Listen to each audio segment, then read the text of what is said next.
And I suppose this is your choice at this point. Are you keeping Dallin and Baird? They're both willing to join you. Just leave Spectre Star and join you. I mean, definitely Bob. Bob's my guy now. Okay. I mean, we should at least do some kind of a debriefing to see if they have skills that are useful to Raza as part of our flying mission team. Okay. Well, let me put them both on the page then. And we'll get to that in a minute. Go ahead and put them over here in the brig.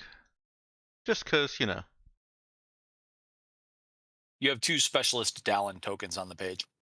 Do I? Oh, yep, I see them. That's his special talent, actually. Dexter just hasn't gotten around to telling us.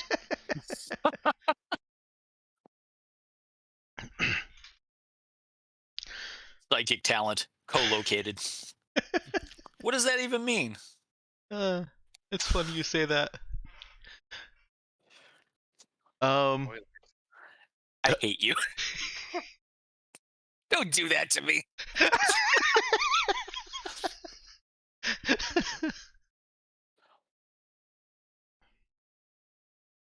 All right.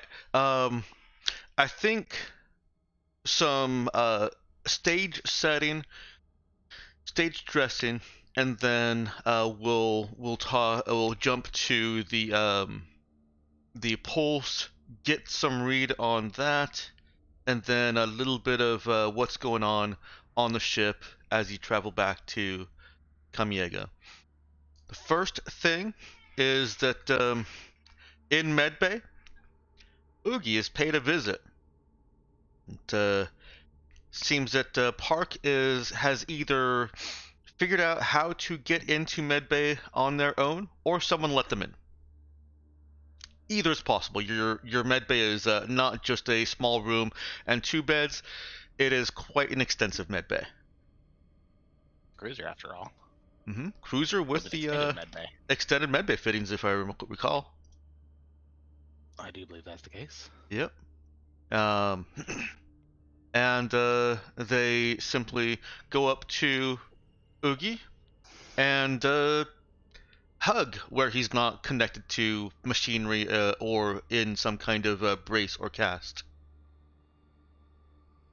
Yeah, after the lift wore off, Oogie is experiencing. you know how, like, as you're healing, things hurt and things itch? Uh-huh. Well, Oogie experienced, like, what, 3 weeks of healing in 5 minutes? And he's experiencing all of that pain and all of that itch now. And so when Park hugs him, there's an audible yelp. Park's very gentle, but still enough to, yeah, there's still contact, yeah. Hey there, kid. How you doing? I'm glad you're safe, Park says in Common Jin. That should be a language Oogie knows. Oh yeah, I mean, Oogie knows all languages now. Right. All the languages. But is there something special? Is that the like native language of Kamiego? Yeah, it is. And responding in the same language. Only barely. I think you done made out better than I have.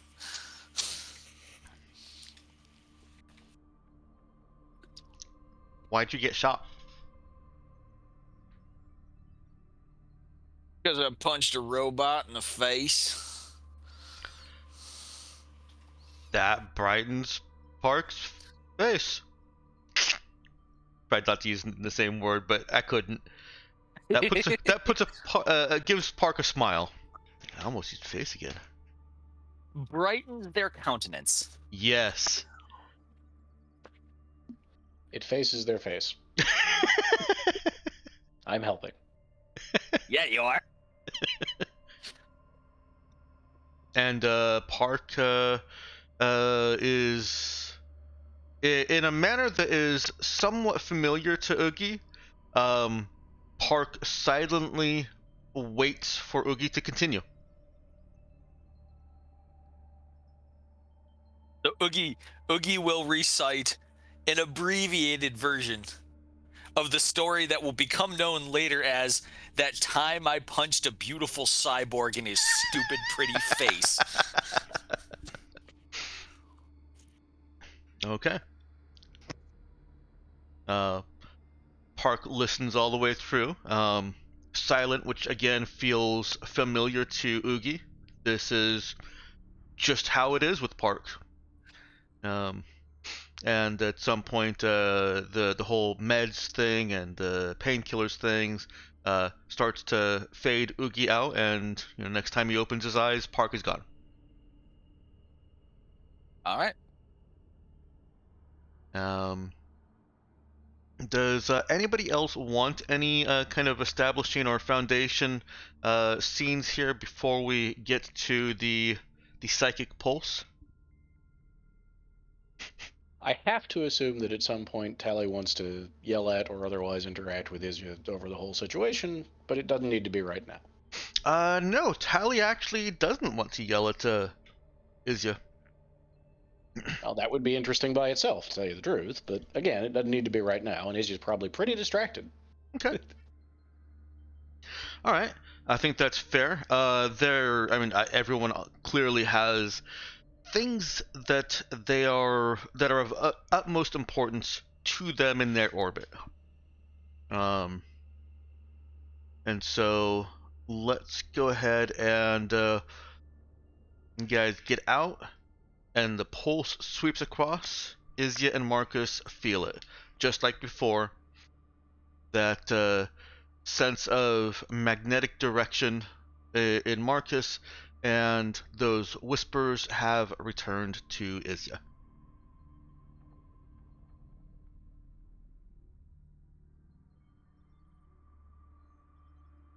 Do either of them reach out to the other, or do anything to inform anyone on the crew? Yeah, Izya's probably going to take it straight to Elena, actually. Okay.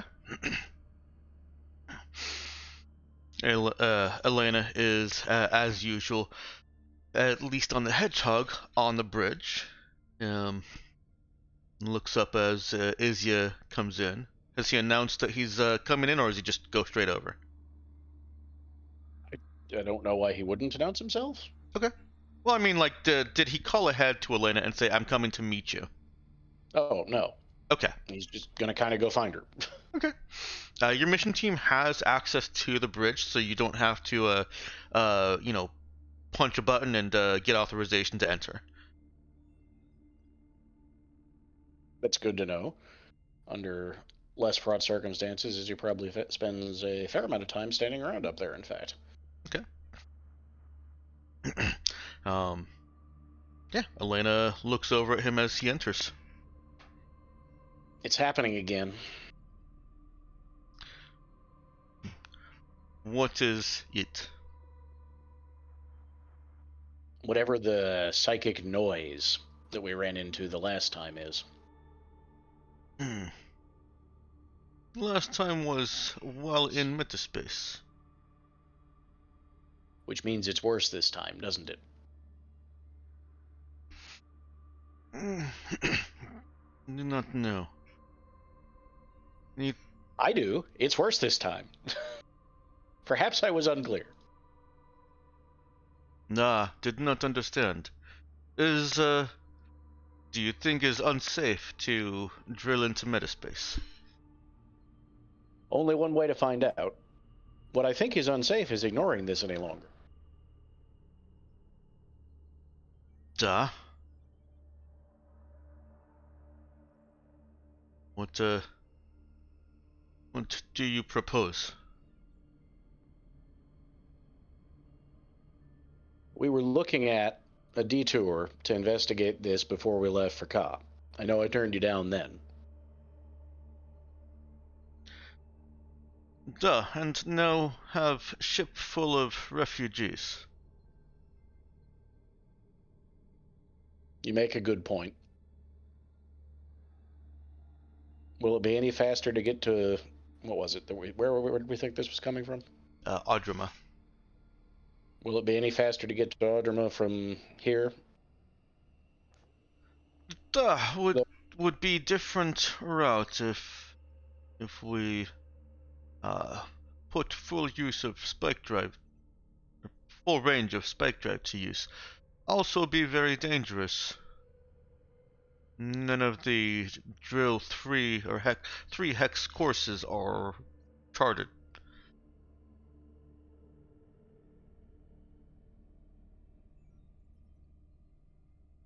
What I hear, the last time I went out of my way in space, it didn't end so well for me. Is not advisable. My orders are still take ship back to Kamiego. Maybe we shorten maintenance cycle and head straight out.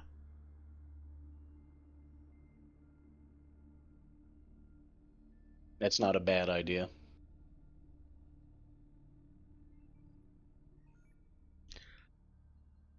Please write report of what you're experiencing and give to me before we reach Zentra.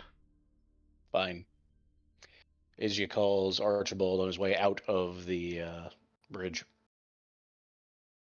Mm-hmm. Are you free, Archibald? Sorry, am I free for what? Sorry, I may have zoned out a bit. How dare you? Apologies. What am I free for? I'm free for something, yes. It's a call out of the blue from Izya, asking if Archibald is free. Oh, okay. Yes, absolutely. Check on Marcus. It started up again. Say check on Marcus. Yep. The noise started up again. You won't have heard it, but he will. Oh. Is our Marcus not responding to comms? I just don't want to talk to him. Oh. Very well. Presumably, does Marcus even stay in his room? I don't know. Where does Marcus get up to? Time to put those bounty hunting skills to work, right? Well, the answer would normally have been an easy yes, he's in his room, because that's where the chair is. Right now, the chair is in the refugee barracks. Oh. I don't know how much time he spends there, though. It's okay, I have accurate, detailed information, so I can use my bounty hunter to just once per game day to track him down. Yes, you do. Ben, what does Marcus get up to? Right now he's just chilling in his chair waiting for this whole mess to go away. So he's in the refugee barracks with the kids? Yeah, currently thinking, how the hell does time travel where? Well, so Archibald, in his search for Marcus, overhears that the chair show is about to start again. That means Marcus must have gone to the refugee barracks. Not the chair show.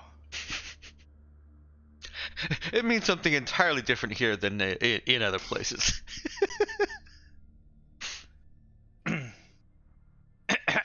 Cleared my throat. I guess because Marcus is just like sitting in his chair with his eyes closed, surrounded by kids. Basically. So He's, yeah, Archibald's just gonna clear his throat. Oh, I've got 5 more minutes, don't I? You know, It's it's you for a reason. It just says that whole psychic thing's happening again. You picking up on that? What do you think I'm in here? All around you, after saying that psychic thing, some kids correct Archibald. It's not a psychic thing. It's a ghost thing. Thank you. Well, no. This is a different thing. And now they look expectantly at Marcus. A different ghost? No. It's psychic, not ghost. One of them from a corner. Ghosts are psychic. Right. Well, this is a ghost that's more psychic than other ghosts. Sure. Archibald is great with kids, isn't he? Yeah. Not as good as I am with kids.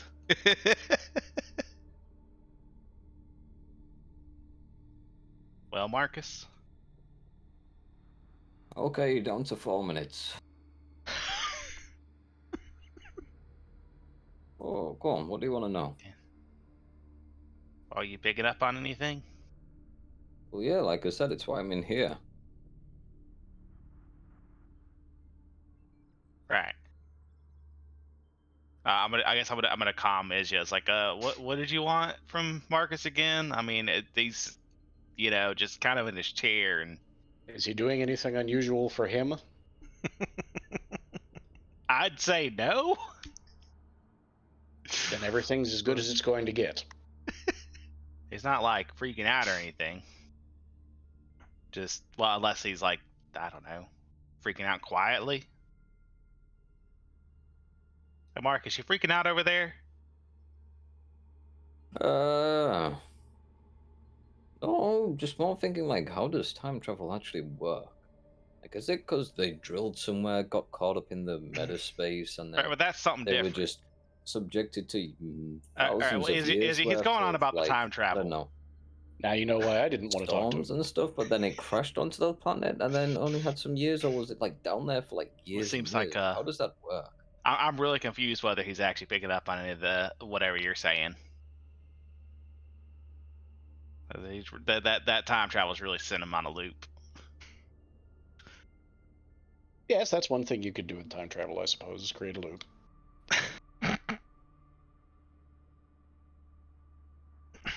You know what? He I think seems I'm fine, done though. here. I mean, yeah, he ain't, screaming, hollering, just getting real philosophical with the time travel. Well, that unless any of you or one of the people we picked up is concerned, I don't think we have any reason to hurry to investigate this. We may as well head back. That's what I wanted to know.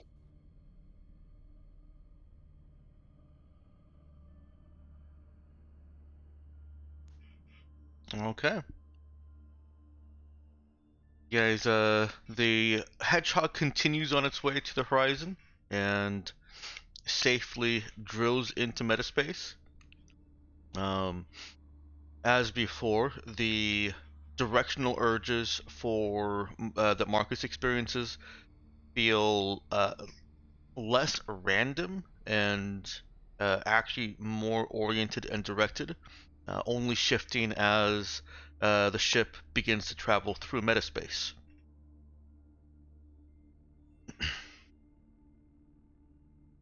And you end up taking several of these jumps as the sensations and the whispers fade from experience. I believe you've got 2, 3, 4 jumps. Each at about 4 days each, plus a few days here and there for refueling.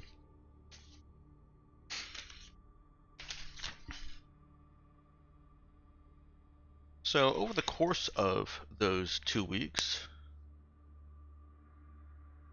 a little bit over 2 weeks, and stop me if there's something that you want to do during that time. The psychic whispers and tug fades. People heal. Or wounds heal, I should say. Both Tally and Omikawa recover safely from their injuries.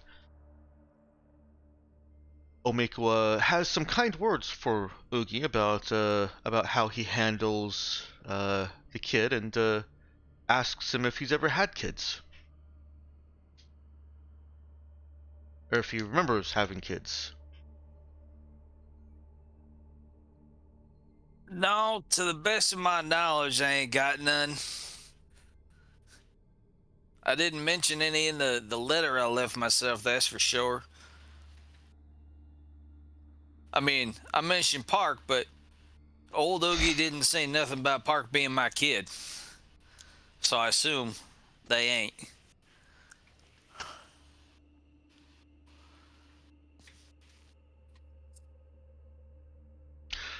Omiko doesn't really have any response to that. They actually share a little bit of similarity with Park in that Omiko doesn't talk very much. It's all right. Oogie talks more than enough for any two people. Yeah, yep. And I'm sure that Tally and Oogie have some conversations. Did you want Izya to get in there and talk with Tally about why she's not mad at Izya? Did I call him Izzy again? I'm sorry.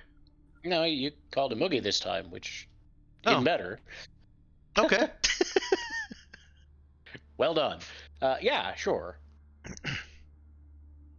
Okay. Yeah. The recovery process for all three of them is only going to be a 2 of these weeks. For Oogie, much less. Oogie's pretty much clear and done within 4 or 5 days. Omikawa and Tally, because there's no need to use lift at this point, and do whatever that does to the internals. They're going to recover naturally with the best TL4 medicine your ship has, and so I leave this decision to you, Aura. If Oogie is present when Izya goes and talks to Tally. Sure, okay. Okay. And all three of the heavily injured people have been situated in beds near each other, so it's all three of you. Omikawa is sleeping at the time that Izya comes in.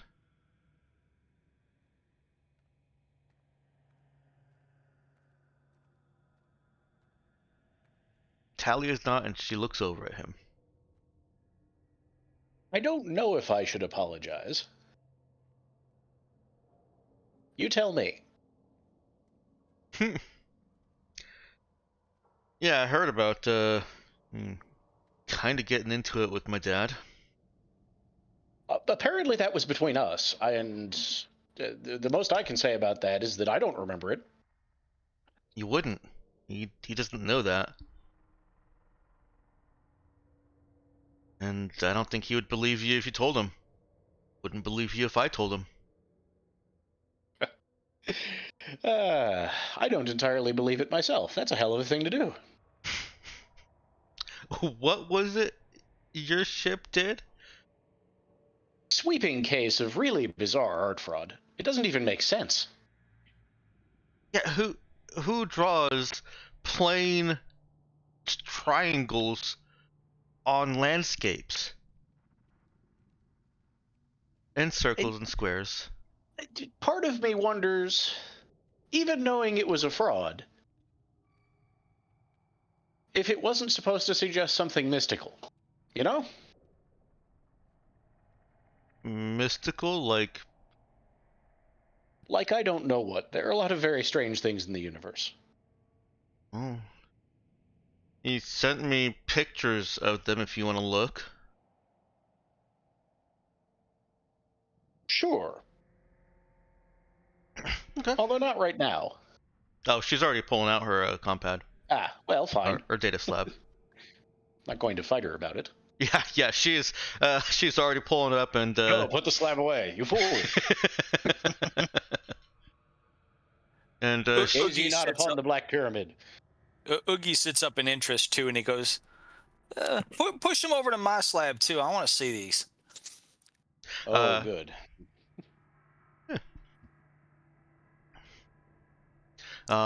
Tally does, and what Izya and Oogie both see is more or less what Garland Morant described. There are horizonscapes, as this artist has coined. He's a very clever artist, of course, and they're very beautifully painted. horizonscapes. There's a definite theme where there's a very clear line between the earthly part of the horizon and the non-earthly, the sky slash space part. And there's all kinds of critics and reviewers and art people that suggest it has something to do with spike drills or with metaspace. This So, as a sort of a wild association, having been to, what was it, Zenthra? The Mhm. Russian planet that was abandoned? Oh, Does it look anything... Zendare. Xandar. Does it look anything at all like the condensers there? Well, none of it looks like there's no machinery. There's no condensers, so to speak. There's no actual equipment there. Um, the only correlation would be that the geometric shapes are all surrounded by a kind of highlight or halo or border that is of a bright different color, yellow, green, blue. It matches with the painting. So if the painting is almost all blues, then that halo around the circle is also a shade of blue, different from everything else it crosses. Um, but that's about the only correlation there is. There is a stark black geometric shape that is placed so that it borders and crosses both of the horizons. And around that black geometric shape is a blue border that has that kind of glowy Photoshop effect.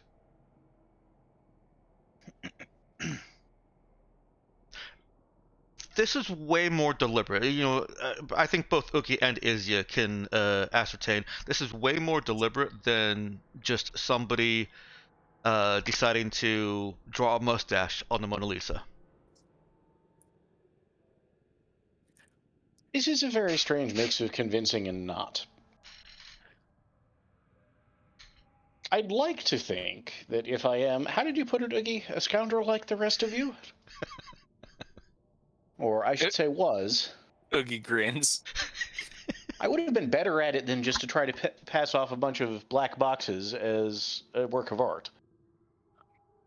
There's something we're missing here.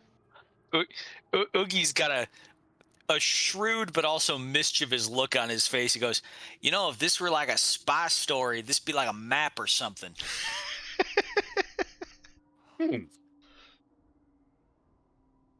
But why would I have tried to sell it to a bunch of aristocrats to make money?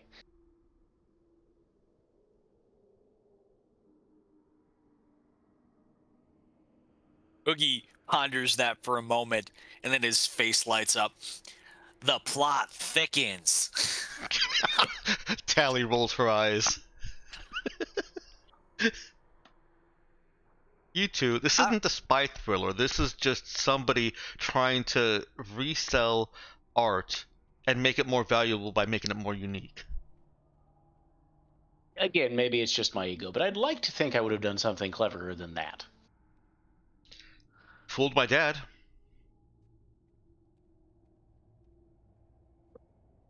I don't know if I have a polite answer to that. And now she's grinning. So Oogie straightens up a little bit and he goes, so, like, spy thriller stuff aside, I mean, let's suppose you did have a purpose in doing this. Go on. Well, I mean, okay, so maybe it's not a map exactly, but could it be, I don't know, a message you was trying to communicate to somebody on the inside there on Ka, an associate of yours or something? Something you couldn't just come right out and say. Well, that makes more sense. Unfortunately, I don't know anymore who that would have been. Are you two really going in on this? Do we need to call Hartman in here for a crazier conspiracy theory? Actually, I was going to ask Marcus. No, please no. I'm still on medication. For whatever reason, he seems to like me. It's one-sided, but that's okay. Or maybe he just wants to like me. I can't quite tell. Marcus is a people person. Like me. No, you sometimes say things that make sense.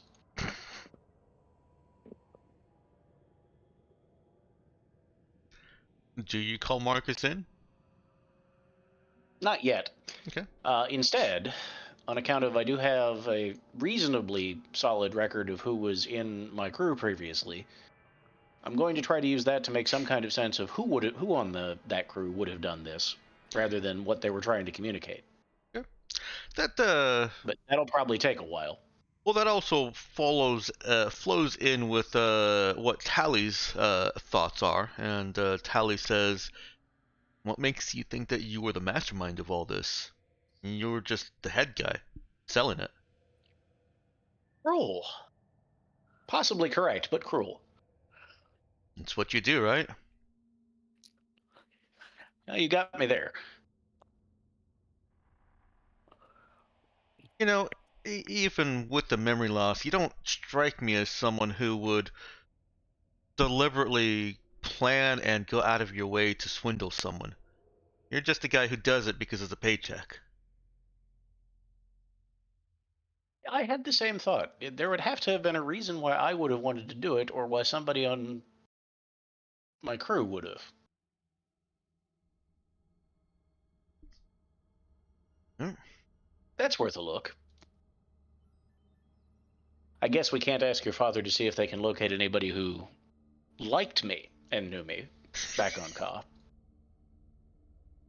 I could try.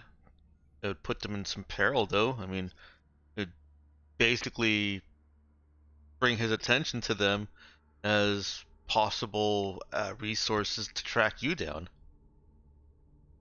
Well, I guess you're not hard to find. I'm not doing anything particularly secretive at the moment, it's true. But, no, for whatever reason,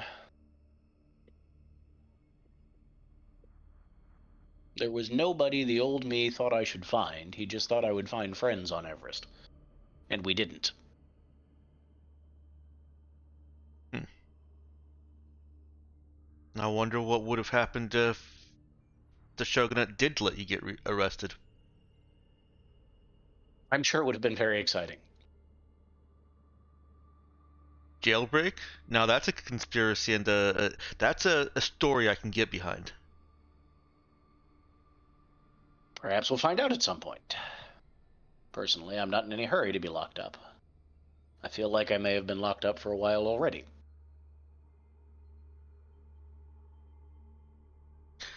It's difficult not knowing. Well, I can tell you it's gonna stay on Ka, or it's gonna stay on Everest Station, unless you go poking and prodding and make it bigger than Lohika Echta. My dad's a proud man. He's not gonna make any bigger deal of this than we already have.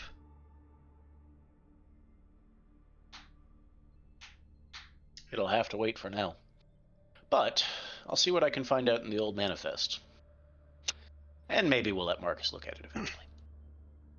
You know, someday when we all feel better and need something to do. I suppose you could share these with Hartman. I appreciate Asta's perspective. Yeah. Sure, she'll find an alien in there somewhere. I would be stunned if she didn't, but apart from that one fixed idea, she's a very clever woman.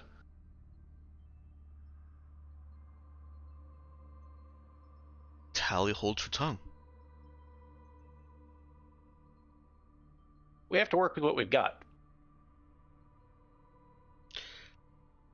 Working with If reality we've got someone who sometimes would sees be aliens nice. in every shadow, we may as well let her look.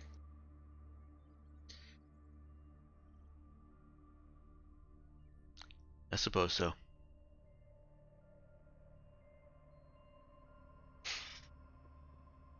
Well, feel better. It seems like you're coming along okay. Oogie, is there anything I can bring you to read? Oogie holds up his data slab. I got everything I need right here. Uh, there's always more to read than I can ever keep up with. Tyler In looks my over. experience, having two people looking works better. Did you finish all the reruns of Rattlesnake and Hedgehog? Not reruns, all the old shows, all the old hollows of Rattlesnake and Hedgehog. Oogie sighs. Oh yeah, I mean it's a short run. I watch those every once in a while, but there's actual work to be done, and it's work that I can do from a hospital bed, so I kind of got to keep up with it.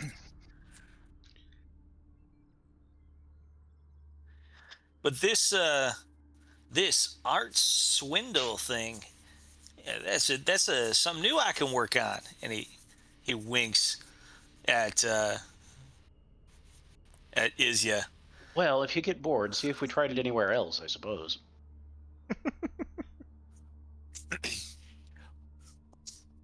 Boogie's eyes light up. I hadn't thought of that. You know, I could. I really and truly could see if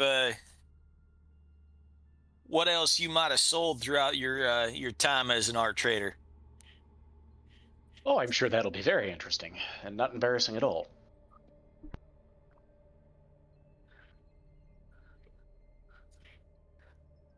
Might be instructive.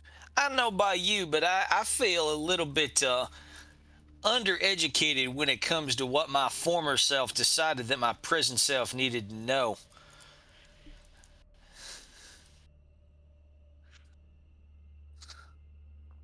What he said about the recent past sounded like he wanted to forget it. The rest of it, though, I'd be interested to know about.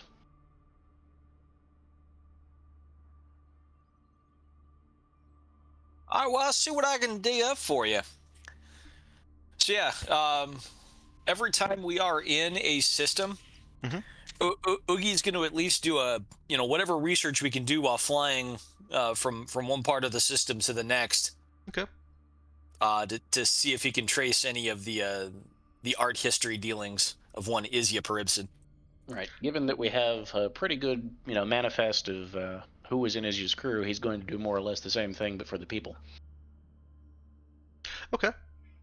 And yeah, I think that along with the mail transmission and news, a kind of galactic wiki refresh, not exactly like a Wikipedia, but some kind of curated by galactic mandate, uh, manifest or document that contains. I'm really going back to Wikipedia. That's basically a Wikipedia of all the topics that are occurring. It's uploaded, and you can certainly trawl through news articles for names or events using that. Well, Oogie's actually planning on using his mercantile skills to actually look for like records of exchanges. Okay. Well then, let's say that that's what you two are doing for a little bit of time. I'm gonna move on just a little bit here, and let's put Tally back on the ship. Hit up some other players. Let's see what everybody else is up to. Yeah. How is Maya getting along with the work arrangements in engineering, or in the workshop?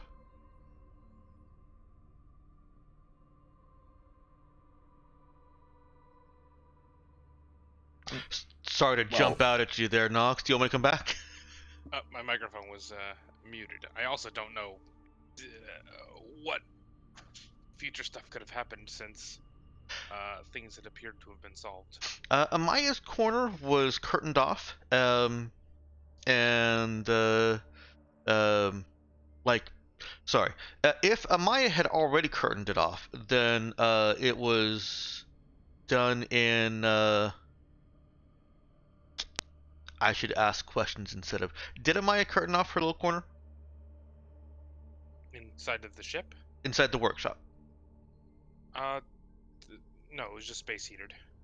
Okay. Then it has been curtained off with heat resistant curtains, basically allowing Amaya to have the atmosphere in there be uh, more different from the atmosphere outside that section, without letting all that heat just heat up the whole workshop.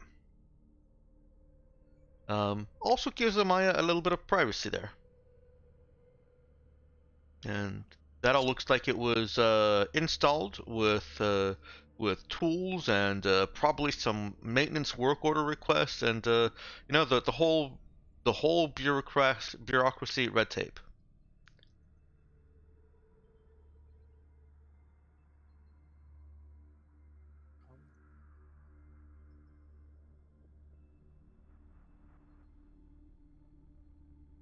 Shanti comes in and looks over at it. Is that okay for you? Yeah, I don't know why it needed the theatrics, but I guess it works. It is less theatrics and more concession. You're, if not the most brilliant, one of the most brilliant engineers working in this workshop. Think small accommodation if you want a space that is hotter, we can make. Okay. Well, thank you. I appreciate it. Who actually put in the paperwork for all of this? Oh, it was awful. I did it, but Elena pushed it through. Meaning that she just told somebody to go do it and she stuff the paperwork. Well, I'm going to owe whoever ended up doing the paperwork a beer.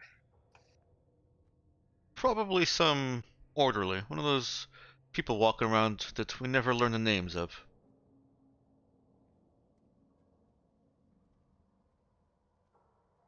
I'll make a note of it. I don't think orderly was the right word to use there, but I'm good with it. Ensign. Yeah. Yeah, an ensign. Yep. I'll yeah, no, I'll make a note of whoever was mentioned. Okay.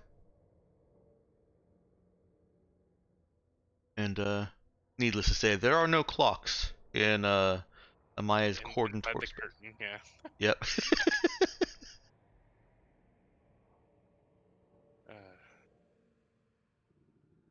well, is there like a light source in there? I'd hope there's a light source in there. Yeah, there is. Okay. But yeah, it, I was gonna spend some time just kind of getting everything in its place and adjusting to the fact that everything will be curtained off. Okay. It's not a small space in the workshop. I mean, it's a small space compared to the workshop, but it is still large. Like, let's say it's about half the size of the entire workshop that was on the marmoset.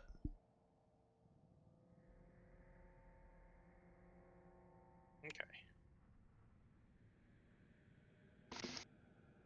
I'm pretty sure with the cruiser workshop, you can actually do like work on a fighter, right? Yeah, you can work on vehicles. Cruiser workshops are big. Vehicle request will be taken at the end of the next pay period. And yeah, I It's a think joke. I fighters swear.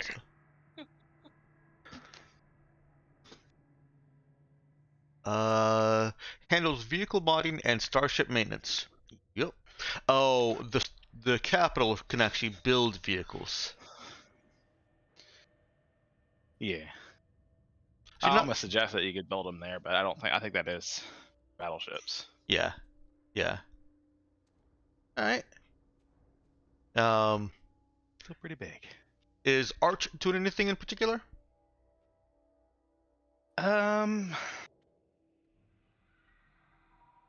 Not that I could really think of for this one. All right. I imagine he's just hanging out and apparently occasionally tracking someone down in his quest. uh, roll me a d20 and call high or low. All right, well, let's just go high because I always roll high. See?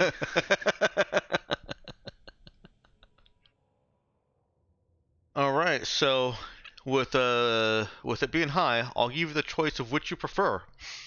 Either Archibald keeps his ability to find people low key and doesn't get harassed over it, or it spreads and he is asked frequently. No, we're keeping it low key.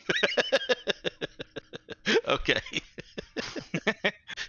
Yeah, I'm not going to even entertain the other option. Dexter. Would you like to be enlisted in the hunt for Izzy's crew? We can spare you from the NPCs until we find the other NPCs later. Well, I mean, y'all as a mission crew already know that's kind of my whole thing is finding people. True fact. But keep in mind, we've got like, over 200 people on the ship.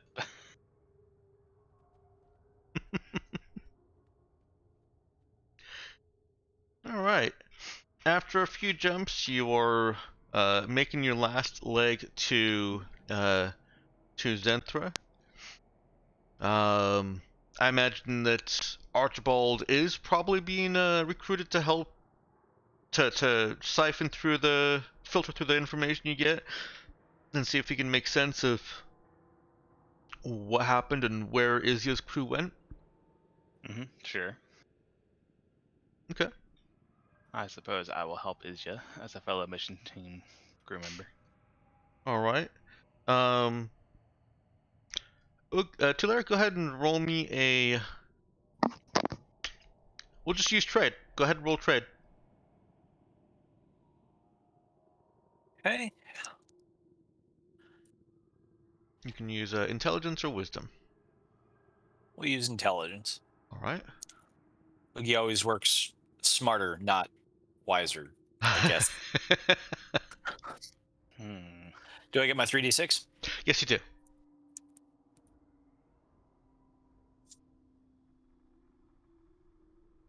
Okay.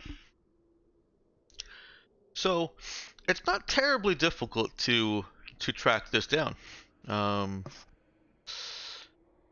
The yet to come apparently did make a small run of a modified or reimagined art.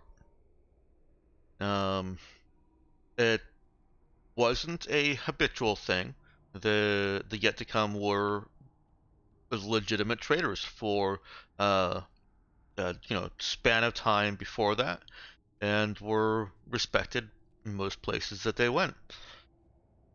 There are, however, a string of closely timed reimaginings of artworks that relied on the reputation and fame that they had built up to overcome any initial resistance of, wait a minute, why would somebody do this?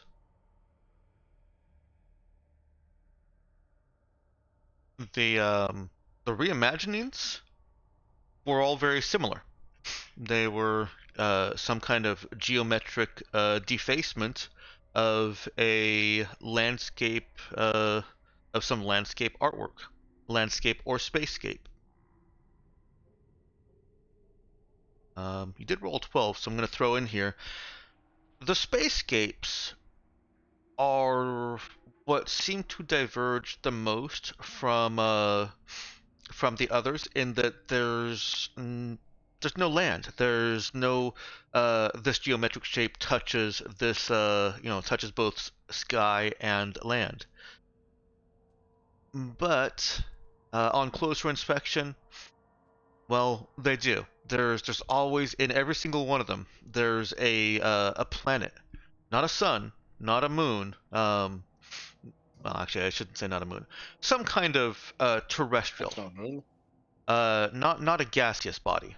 Some kind of terrestrial surface that the geometry is overlapping as well as the space. There is definitely a theme about horizons in all of this artwork.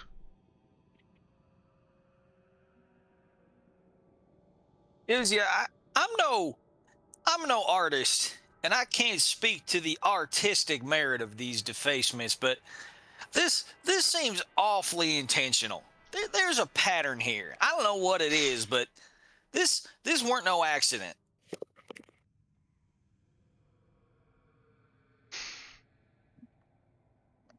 I'd have to agree, but until we know what it was, I don't really know what we can do with that information. Let me interrupt here. I've forgotten your name. Meowkin.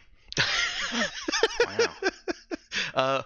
Go ahead and roll a notice check for Archibald, and this is related to bounty hunting. Sure. Which, hold on, I forget. That's reroll nowadays, right? Is it a reroll or a 3d6? I think it's a reroll now. Okay.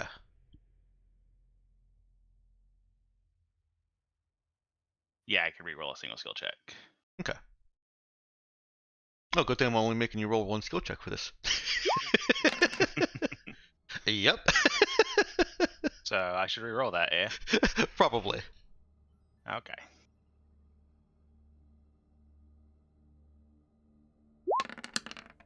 Oh, Yes. much better. That's much better.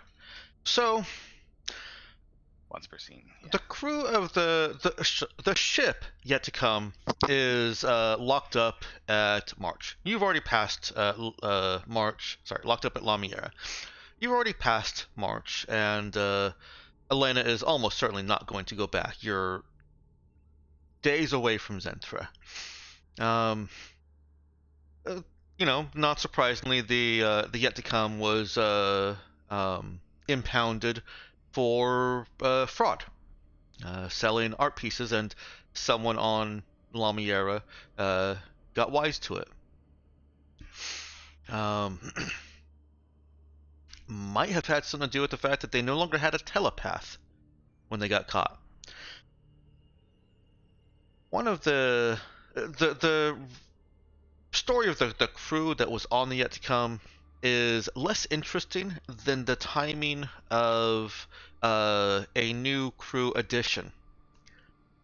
These defaced paintings only started up when new crew member, Aura, do you want to give this person a name? If not, I have a bunch of random name generators that I will use. I'm not afraid to. You go ahead. Yeah, you go ahead. Okay.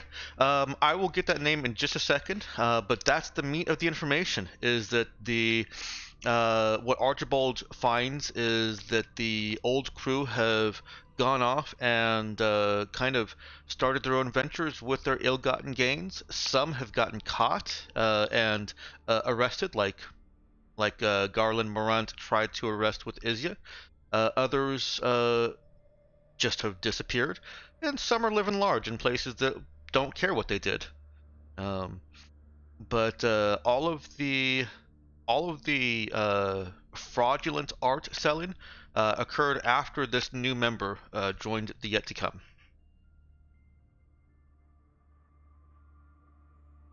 Turn it back over to you guys. Win. Oh, is that the name? Win? When did they join it? When did Win join? Well, the name is now Win. Okay. But when did this person join the Yet to Come's crew? Relative to when Izya is fairly sure he disappeared. It was prior. Prior to when Izzy is fairly sure that he disappeared. It was prior to whatever events Izzy alluded to in his yellow self. Yellow self. His yellow self. And I, as a GM, don't have a specific time frame, but That's okay. if you That tell was me, really all I was worried. Yeah, that Okay. was all I was worried about. yeah, That's interesting.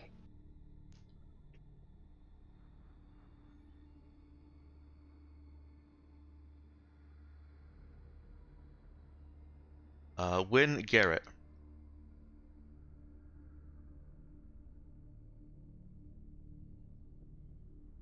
Any indication where we came by a Win Garrett, or probably not, considering?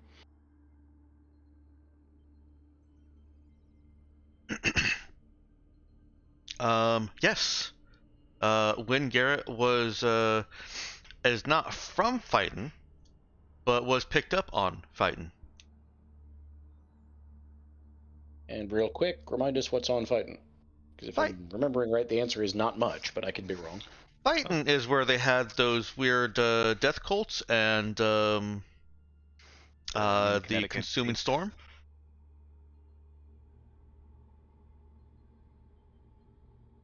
So we picked up somebody from a planet full of death cultists. And he started painting weird art with what amounts to redacted regions in it. Okay. I don't know what to do with that information right now. Not just a death cult though. A death cult. Established by the Worshipping- Vega.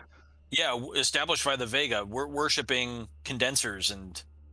I mean, that's the direction I was fairly sure this was going to begin with, but good to know. That's another important point to So correlate. far, it seems like the Vega have actually been operating on almost every main planet. It's Or as if maybe they that's were just- pervasively bad guys or something. Yeah.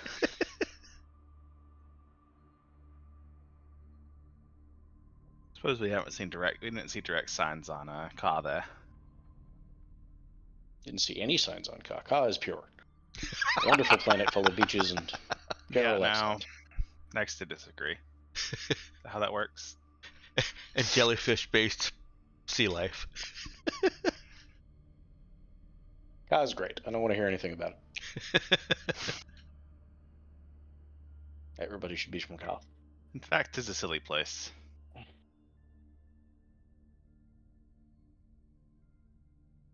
Well, the obvious thing to do, and I don't know who the obvious person to do to do it is, but I'm betting it's Armstrong, although it might not be, is to start trying to correlating the redacted regions with actual places based on the paintings.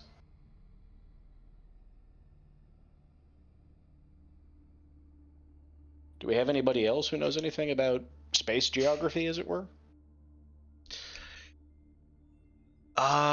Crewing your ship right now. Or available at all? It can wait until we get back to the Okay. base. Well, then let me answer it when we get back to base then. Or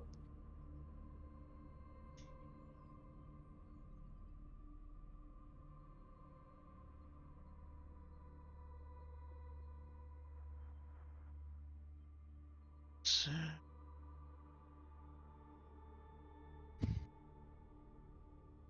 All right. Was that the end there? I'm out of steam on this idea for the moment. Okay. It was interesting. I just didn't want to sit here and wait for you guys to move on when I could ask. Are you guys done? So the last question that really needs any kind of discussion before I could put you guys in Zenthra is you have Specialist Dallin or Bob Dallin and Specialist Moses Baird. Do they have skills that can benefit Razda? Yeah, absolutely. They're both skilled. Well, they're both skilled divers. So And they'll be right at home in dry sun. And we had a real shortage of them, so that's something. but Okay, there's a new capability we're developing here. They're both also archaeologists. And all that comes is included in that xenoarchaeology, culture. They're basically your Graduate student debt, bad knees. Um, Too real. okay, so yeah, no, they can. I guess which of them is more senior and experienced? Dallin. Can we put Bob Dallin in charge of him, or in charge of the other guy, and also Asta as the maybe it is Aliens team? Um, I don't have a purpose for it yet, but that's the direction my mind has gone. Elena is not going to allow either of the Spectre Star people to be in charge of any Raza people. They can certainly be on the team, but Okay, we'll put Asta in charge of them. Yeah. I don't really care who runs it. yeah, Elena does, and she does start to go into reasons of crew confidence and the whole rank and file thing. If Izya even listens for long. It's not long. Elena's not very long-winded, but she does state her position of you're not putting a new person on the ship ahead of somebody who's been here longer. I wasn't even worried about doing it while we were on the ship. I was worried about doing it when we got back to Dryson. But sure, fine. It's actually a completely sensible objection. And did I hear right that you're wanting them to work on the paintings, the reimaginings? Unless we've got something else that we think might have something to do with the Vega for them to research, yeah. Okay. That Well, makes sense to me. why don't one of you go ahead and roll a skill check for Hartman? This is a proficient skill. Okay. I don't see her Speculating about to click aliens. on. Oh, there she is. Okay. If Well, you, you know, by some standard, the Vega are aliens. By most standards, they're aliens. What is it? Shift click? I never remember. shift double click on the token. Okay. There. Character sheet. NPC. Skills. That wasn't right. Nope. There should be a 2D a button that is labeled 2d6. Like it has 2d6 on the square. Oh, you might need to make sure that you're on the NPC sheet. There's a reaction is 2d6 or skill is +1. Yes, it's not 2d6. My bad. Yeah, just the +1. Go ahead and roll that. Like that. It'll ask you to name it. Name it if you want, and then just click proceed through the next. She's proficient. There's no modifier for adding Bob and. Go ahead and give her a +1 for that. Don't add the +1. Okay. Just type 1 in that box. In modifier. Yes. Yeah. Okay. I figured I named that skill correctly. I think you did. And while Dallin and Baird are both frustrated with Hartman's tendency to go straight back to what if aliens, they're also surprised and intrigued by her knowledge of actual aliens. Like, she has a knowledge base that they do not, and she also has data to back it up. And with some of that, with their help and a few other ensigns and science staff in tow doing basic data combing and research, the team is able to put together a coherent theory that sounds much like what Izya suggested, or what Aura suggested, if that wasn't an in-character thought for Izya, that these geometries are marking a position in that system. The shape and size kind of in a way correlates to distance from whatever point one would extrapolate from that horizon.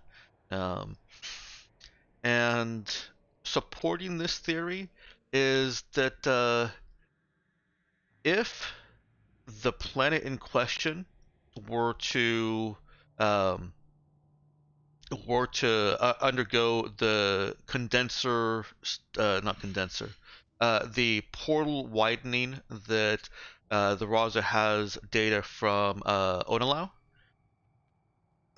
these geometries would be pointing at the most central point in the solar system based on gravity and the location of the condensers, where the self-sustaining portal, now powering itself by the sun in the system, would be strongest. So these are a build condenser here script? These are things coming through a portal through things coming through this system scale condenser portal will arrive here. These are arrival points.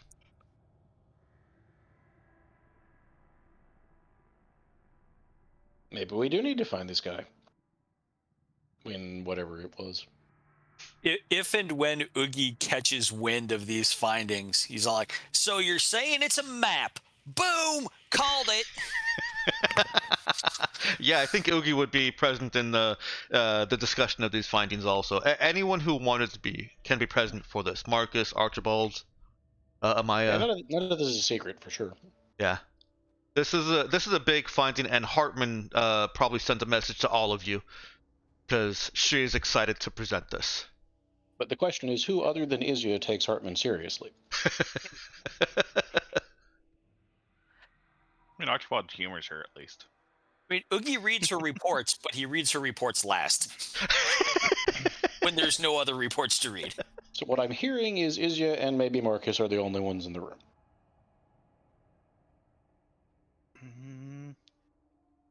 Archibald might be just like, all right, what's this all about now? Here you go. I've created It's Hartman hasn't called Wolf too many times yet, right?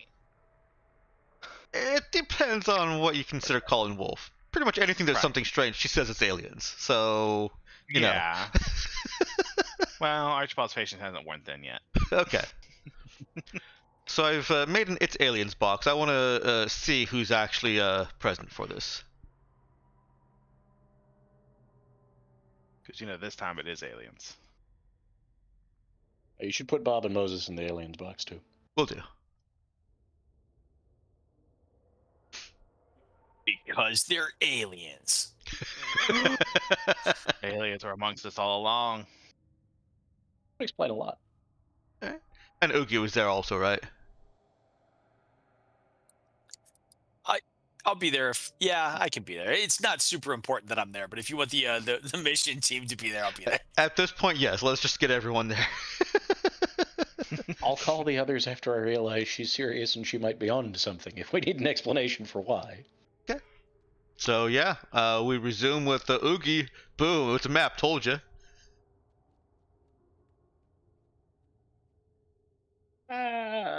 Close enough, sure. Have we had any luck identifying, which planets these are? I'm assuming those were a lot easier than the landscapes to try to get a fix on, as it were. Oh yeah, some of them are labeled. Oh, well, that makes it very easy. Labels. With specifically with Dallin and Baird's help, she was able to present a theoretical identification of the planets that are not labeled and are just, hey, here's some artwork of a planet. Okay. Are there any that seem less surprising than the others? Let's go with first. Less surprising. What? I need some context for that. Are any of these paintings of planets that we know have Vega technology installed on them and have had, events? Yeah. You could they've identified with some of your pictures. They've identified a couple of paintings from different perspectives that would have been Xandar. That's really interesting because I thought nobody went there. There's a tiny Who was trickle of painting traffic. Xandar? Oh, there were tiny trickles of traffic to Xandar, remember? But it was definitely a no, don't go to Xandar. Okay. That was in the bird. That was the bird system one, right? Mhm. Okay. It's just like there just wasn't much value in going there. And for contrast, the probably most surprising one is Onalau, or in the Onalau system. There are, because you guys actually have video and photos and footage of Onalau and its planets. The inaccuracies are astounding, but it's an artist's depiction and it does well enough for itself. So we have a bad painting of Onalau showing where you would put a condenser, or where people would exit a condenser. Onalau is supposed to be off limits, right? Like nobody goes there. Nobody can go there. Nobody can go there. There's yeah, like Artemis, the system that you would use to most ships would use to jump there, isn't even a known system. Nobody except for Raza knows how to get there. Knows that there is anything there. In But fact, Somebody was able to paint it, nobody even knows that Onalau is there. except for this painter, apparently. And apparently this painter. Yeah.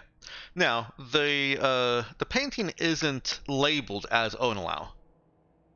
There's this is guesswork on the parts of Baird and Dallin, based on your guys' reports and the data that you guys or that the Raza brought back from Onalau. So the painting has a name that sounds like a prog rock album, probably. Yeah, yeah. It's Celestial view above the endless horizon, or I some was gonna nonsense say like that. it's labeled Into the Cold, which Yeah, is sure. That still sounds pretty much like a prog rock album. very prog rock and stupidly on the nose for what you guys are dealing with.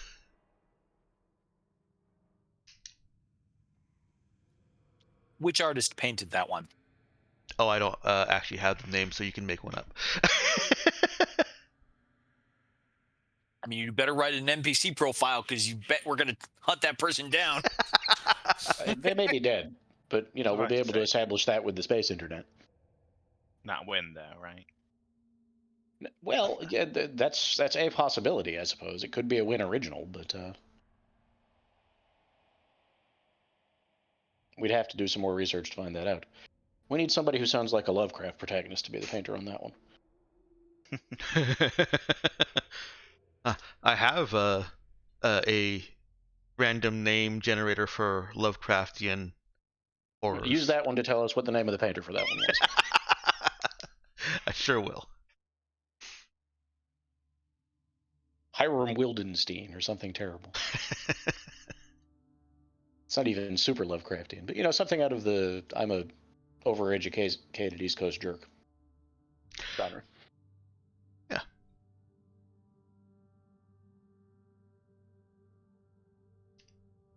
Silas O'Banion. Oof. No. Lovecraft would never have had an Irish protagonist. Don't kid yourself. I'm looking at a page of Lovecraft characters, and he's got one Silas and one O'Banion. I just combined those. All right, that is the name of your painter. Can you spell that out for me?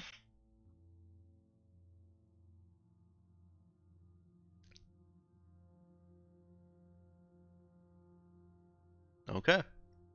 I just like the name Silas, honestly. That's fine. Silas is a great name. Fond Okay, so memories of a particular season 1 and nothing else. I guess the next question is Silas O'Banion alive? Or is that Archibald's next problem? Big sector out there. That is Archibald's next problem. That's fair. That's a much harder problem. Probably. Maybe.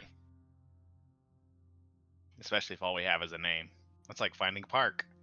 He's a painter. That's something. And there's not very many of those in the sector now, are there? Probably not famous enough that it's worth forging their art. I guess Silas is a male name.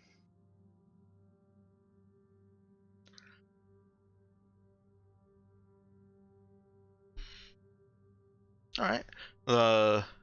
As you're winding down and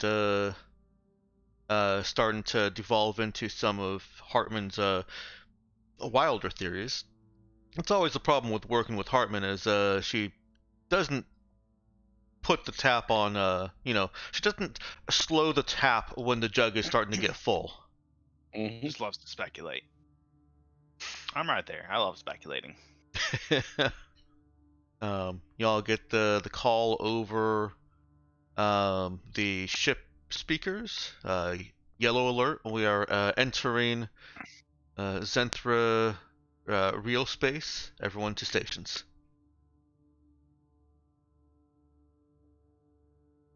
We go to stations. It's standard protocol. You always make sure that you're at stations or in secured areas when entering real space from metaspace and vice versa.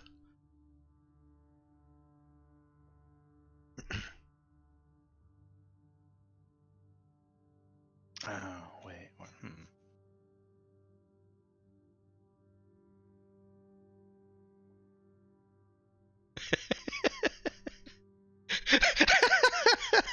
That is a great response to everything.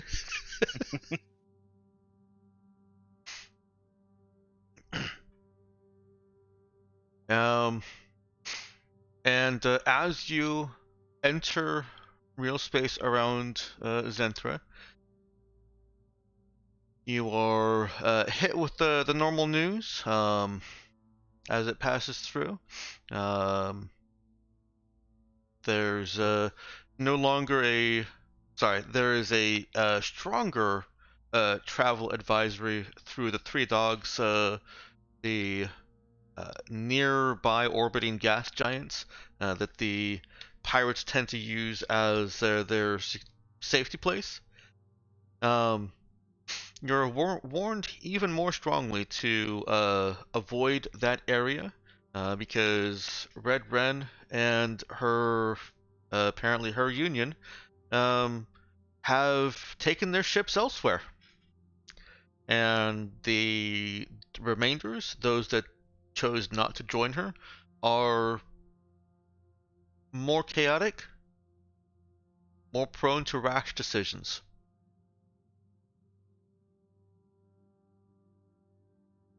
There's a secured, at least a patrolled travel lane for ships going in and out of Kamiego space. Some of Raza's resources are being used to enforce that.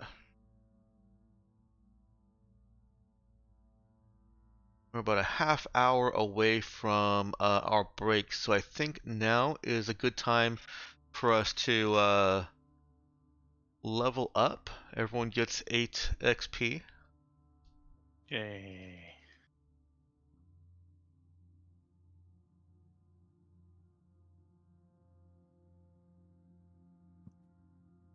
I made it a long way into the session without having to open my character sheet. XP.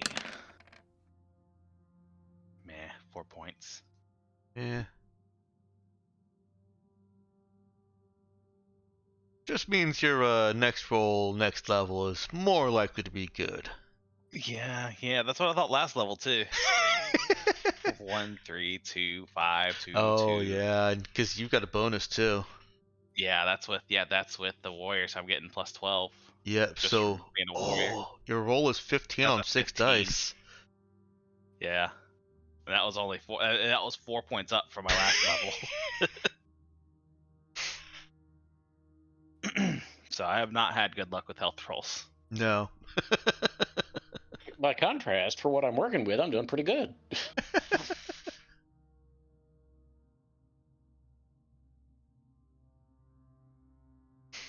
Oh, now this is the complicated part where I have to figure out what the hell I do with the huge pile of skill points coming my way. Let's see. Intra. I will take plus 11 hit points. Oh, Must be nice. wow. You rolled high. You're getting 1 hit point per level for the next 5 levels. No. Oh yeah, do you always gain at least 1 hit point per level? You do, Yes. Oh, good to know. I was gonna say, because I rolled so high on my last skill level, I don't expect ever to gain hit points again. Yeah, that's the nice thing with the hit point rolling thing. It'll automatically just say plus 1 hit point, basically. Yeah. It does it. It's Ooh. got all the fancy stuff in it. You can get level 3 skills now. Hell yeah. You can. Oh yeah, that reminds me. Yeah, because I already Well. I pre-bought 3 points into shoot essentially with my last feat pickup. So I just or need to click focus. this again. Everybody but me can.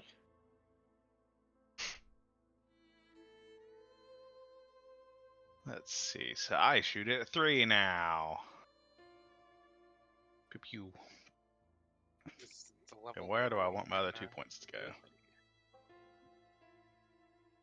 So, as regards psychic training, I now essentially have a sunk point in telepathy I can't do anything with. Mm-hmm. Does that make level 3 of it cheaper when I catch up? Yes. Good. I can live with that then. That's what I Yeah. figured the answer was. Yeah, you shouldn't lose any skill points unless you manage to reach level 10 and you still got them sitting there. But we'll deal with that later. That's on you. I'd probably let you shuffle them around. I wouldn't still make you lose them. Well, I've got level 3. Yay. Yeah. 1, 2, 3, 4 points gone. Is it level 5 or 6 where you get another focus? You got one at level 5. 5. Or you get No, one they at got level one at 5. level 5. Yes. You get one now, yes. Uh-huh. Yeah. And then 7 is the next one. Well, that's something. Yes. But level 6, so you get up to plus 3 skill. I guess it's time to finish authority. Sometimes you just got to respect that. Okay, now you're going to have to start applying bonuses to everybody. If Okay. I'm in charge of them. Enjoy.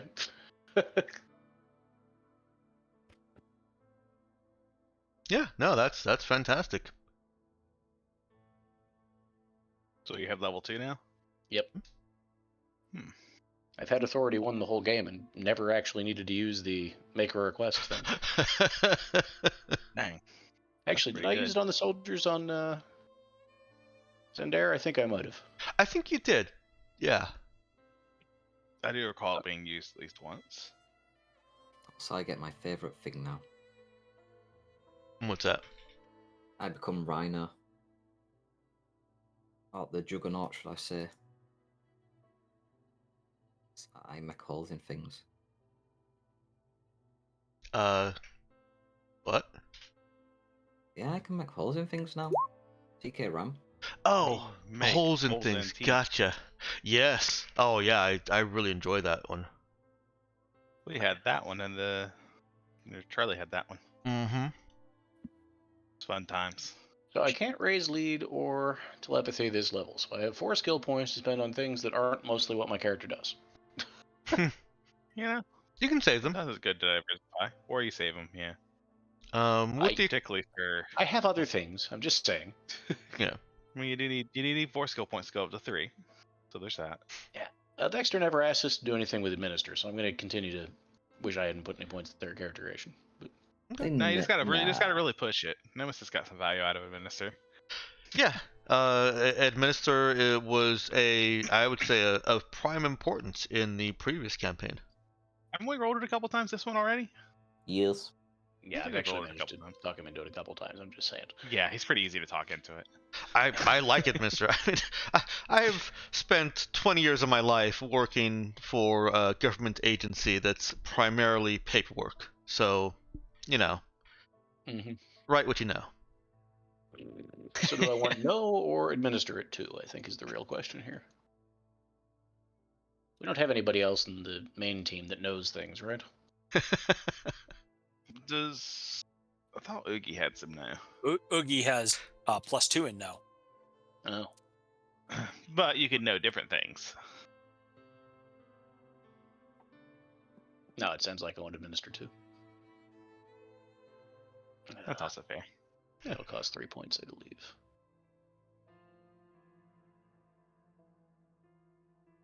You're a partial expert, right? Yeah. Okay. At least That, one skill point. that 4 skill point's actually pretty nice to have. Especially it is, for a especially psychic. once you Yeah. throw in psychic training. You can Yeah. almost keep up with regular experts. All right, that works. I don't think I have to do anything else at level 5 but take a focus on some skills.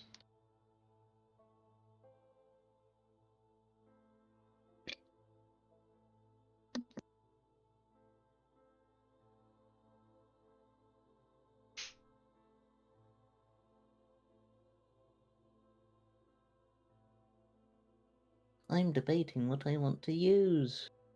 Hmm. I've got skill points left and I don't know what to buy. Debatable. Yeah. More Um, psychic powers. Yeah. So what would I get though? No, I don't know. You already got Telekinetic. Did you get something from Meta 3? There's nothing from Meta 3 that I need. Oh, okay. Because I'm not an NPC, so I don't need psychic tutelage. Right. Concert of Minds, I don't need any telepathy skills. Metadimensional friction, we hardly come across other Rude. psychics. So, there's no what I need from Meta. Okay. And for DK, I've got most of what I need.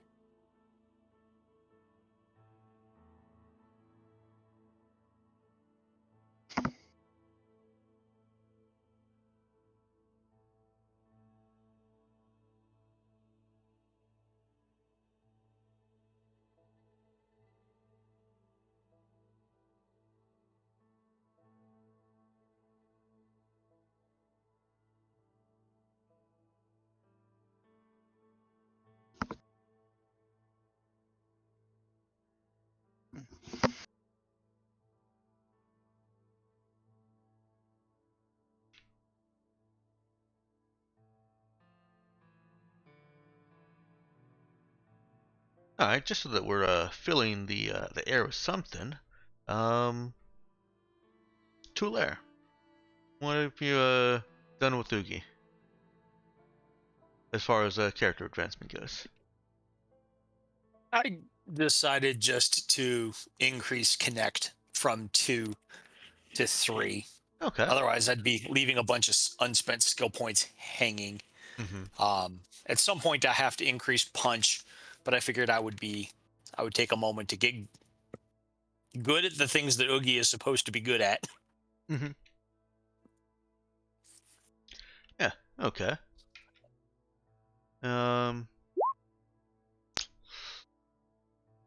Let's see. Marcus has gone free heal. TK to 3. Yes. And because of a Terra Mind, that means Meta goes to 3 for the free skill I pick up. I choose TK Ramp. And that's it for me. All right. You saved up some skill points to get there. Yes, I didn't spend any on my last level apart from what I had left over in order to use as a psychic that you needed to. Yeah. All right. How about Amaya? Oh, I see it right there. Stab has increased. Program and sneak. Fix goes to 3. All right. Archibald. Shoot to +3 and survive to +1. Okay. So I had 3 already pre-banked from Overwatch last level. So, from this point forward, I can't actually get any skills. Why is that? Because I need to save up for level 9, where I can spend 10 points to get stab and fix from 3 to 4. And that's it. Yeah. Yeah. Sounds about right. End of progression. Yeah. I guess actually I'll probably be in kind of the same boat, except I don't have another +3 skill. So I'll just be going, aiming for shoot to +4, and I need to see what I would find. I could probably be something to +3 at some point. Probably notice. You think we're gonna survive until then? You do we think have your Universal version of, survive until then? Specialist? I'm sorry, what was that, Nux? Does your game still have your version of Specialist, or did you revert to the base game version of Specialist? I reverted to the base game. Okay. That was Those skill paying points were 10 more nice. skill points. Get an additional point. Yay.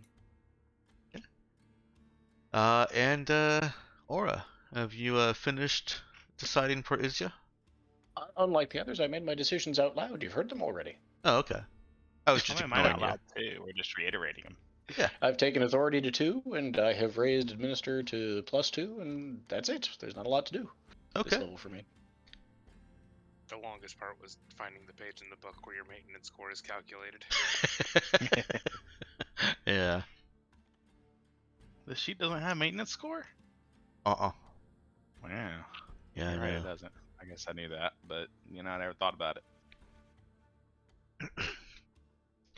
All Well, I right. think I have to increase my attack bonus too, as a level 5 expert psychic. But that's not really a choice. That's just a thing. Oh yeah, I guess I have to manually update my attack bonus. I'm surprised that's not automatic.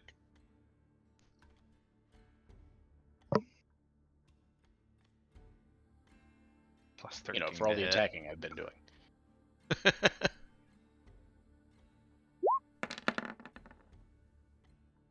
+13 to hit will be nice. Yeah. Yup.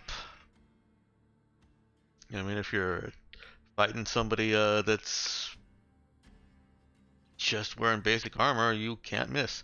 Oh,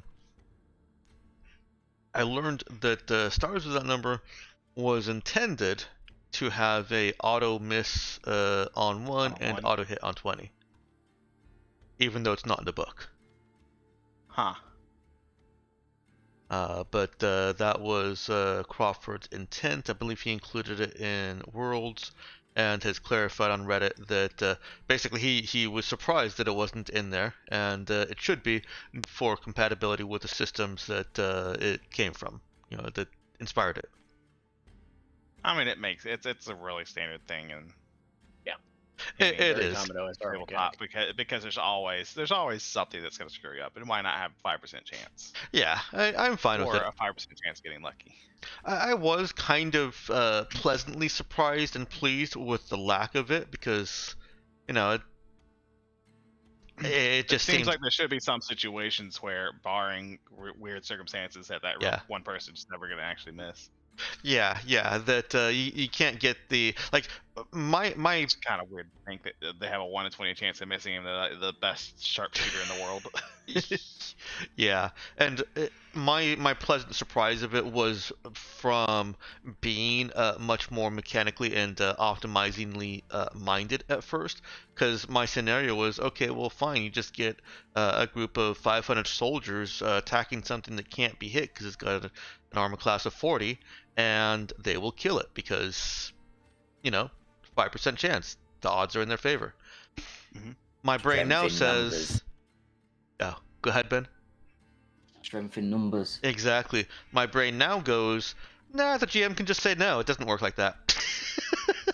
I mean, if nothing else, there's object hardness on this giant robot, but sure. That's true too. There are other ways to manage that scenario. All right. So with that level up, how about we take our break now and come back at 1 o'clock? Oakley dokley. Before we go, I actually have a question. Sure. Oh, Does the level up incorporate time to get paid, buy equipment, anything like that, or will that be further during a different intermission? Yeah. I'll let you guys do the buying of stuff after the session. But uh, before you leave Kamiyago again, yes, you will have time to get paid and buy equipment that you need, as well Okay. as get cyberware implanted if that's what you want to do. I was planning on it. Yep. All right, cool. We'll come back at 1 o'clock. Okay. Would it be possible to add a mod to the ship? Or do we not have enough time for that? I think ship mods are still only a week. Let me double check that real quick. Oh, let me take us back into frame, since this is a relevant question. I don't think that I have enough credits to buy it anyways. Well, depending on what it is, it may not fall entirely on you guys to buy, because it is, yeah. The framing of this campaign is still that it's not your ship, Yeah. and so I as a GM would not then put the entire onus of cost on modifying it, especially since I'm also not exactly allowing you to choose jobs that are more profitable or less profitable. I think. Put it in planning. Oh, you Put put it it in in plan. planning. Okay. All right. Turn you up a little bit again. Yeah, you are pretty faint today, Knox. I moved my microphone away from my mouth because I was eating. Ah, It's loud, and And we all love you for that. Thank you. yes, we absolutely do.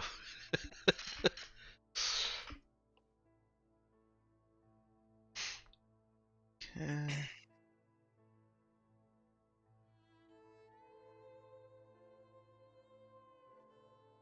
All right, unless I've skimmed right past it, I don't see anywhere in the example starship mods. Oh, I should.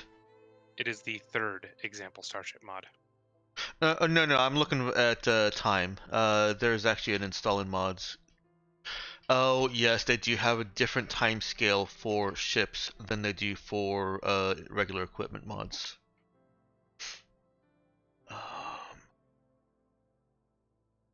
Wouldn't say you have exactly shipyard services. Um, Oh, that's right. Well, because also the cruiser can't land on the planet. right. Ship mods are, if you have a shipyard services, are well, completed at a rate of 1 day per 25,000 credits worth. Cruisers being fairly expensive ships, and velocity being 10%. I think it would be better handled as a we want to do this, and maybe we can spend some of next mission's Raza assets to get it done. Your war effort for that, and then it just happens and is done before the next mission. And say that the ship gets taken over to the shipyards over in and you have to take a different ship. Would that sound reasonable to you? If the party thinks that it's appropriate. Out of character, I am very worried about the timescale of things, and I think shaving off even a few days at a time in travel would be good. Okay. Well, let's put that on the back burner for now. I want to land you on Kamiego because Raza isn't broadcasting everything you need to know out there to be relayed immediately upon arrival.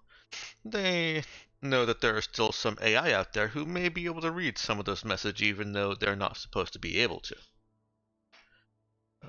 There's no confirmation one way or the other to that. Best to err on the side of caution. Yeah. And so, unless there is further ado to do, Doesn't sound like it. then you make the quick trek from the horizon at Kamiego, or at Zenthra, over to Kamiego. You are met halfway by a couple of escort ships, just to make sure that there's no pirate activity going on. And Alyssa is waiting for you when the shuttle takes you down. Or the cargo lighter, actually, I guess. You guys are sent down by yourselves, with a couple of other relevant NPC crew. While the rest of your crew basically start performing maintenance on the ship. Some of them are going to not see landfall at all before this ship takes off again, depending on when the ship takes off again. Some of them will, of course, finish up what they're doing and then get a little bit of sand time. But you guys are sent down in the cargo lighter and greeted by Alyssa in an ATV, as a passenger in an ATV. As you're coming down, you notice some security improvements have been made overall to Dry Sun. The walls are less TL3, I guess it'd probably be TL2, but probably TL3 concrete mixture, and more like actual TL4 constructed walls. They will not be as easy to explode in the future. They the city is still vulnerable to somebody walking into it, but there are new checkpoints, and they are manned more securely. The starport section of the city, still outside city walls, but has a couple of grav tanks providing security, or just oversight, in addition to some towers, obviously for lookout and such. Finally got their grav tanks. Got their grav tanks. And one of the other nice new things is there's a road. There's finally a road from the starport back to Dry Sun. And Alyssa steps out from the ATV, flanked by obviously a Raza soldier, bearing a laser rifle. Another one steps out on the other side, and he walks up, face dour, and greets you.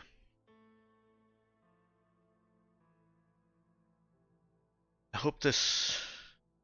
hope the water planet was worth it. Please give me some good news.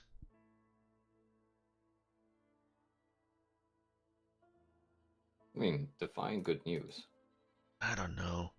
Yeah. Make that Spectre decision better than any other decision we could have made. Time travel's real. There's weird, more screaming going on. Yeah, we heard Androids the scream. began attacking us. Androids? Because of the scream? She said good news, Marcus. Not bad No. news. That was separate from the scream. Okay. That was something Spectre Star. They were sounds like Spectre Star are playing with time. I don't rightfully know how that works. But it's a real head scratcher. Okay. This is making my day better. I've had to send report after report explaining why I sent you to the water planet instead of anything else we could have done. Yeah, still not fond of the water. Did you know everything there is something jelly? Wildlife is wild, Like especially when it's underwater. sugar? The Jello No, jelly cups? Jelly shots? I mean, I guess kind of like that, but but living. Ew. Okay. Yeah, I'd rather not go back. She steps aside and motions you into the ATV. The one of the soldiers opens up the back door for Okay, you all to pile in. We did lose some red shirts. There is some bad news, I suppose.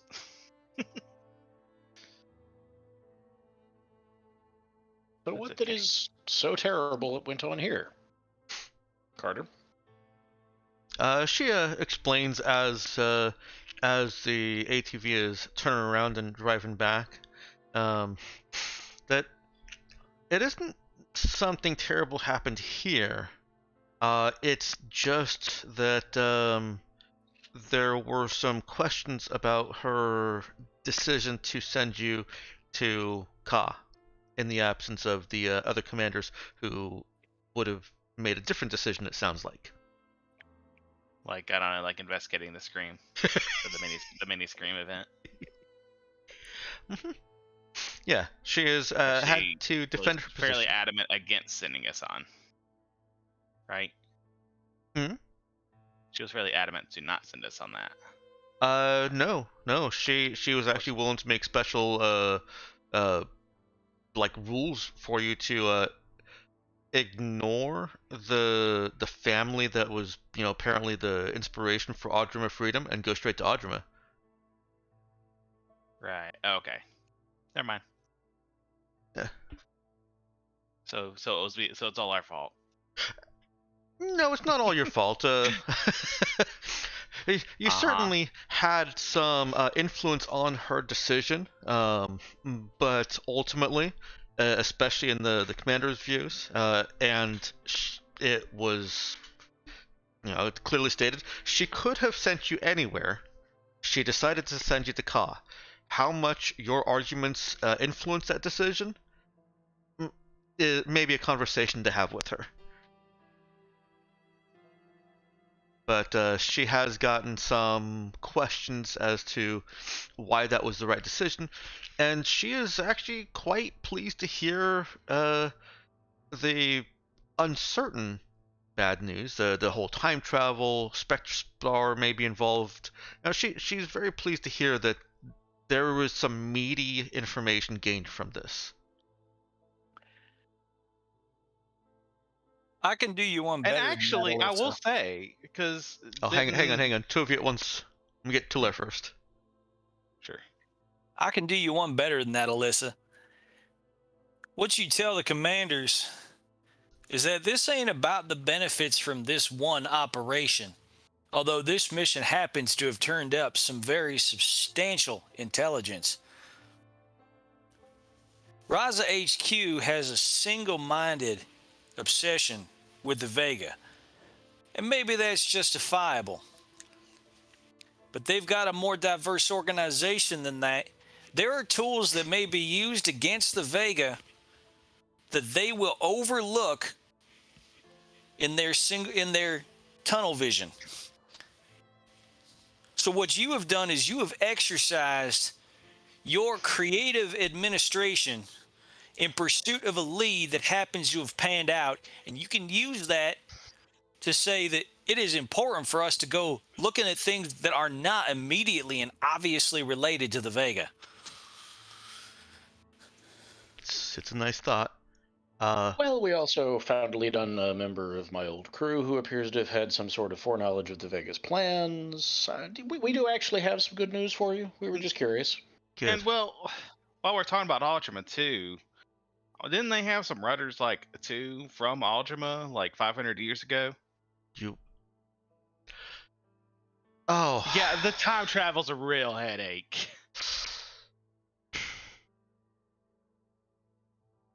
Okay. You can see What the we're trying to say is it worked out. yeah, But hey, you can see the tie into stress Ultima. melting from her face. Okay. Let's get into a proper briefing room. I want all of this recorded. The commanders are still in Bird, and something happened there also. You'll have to see it.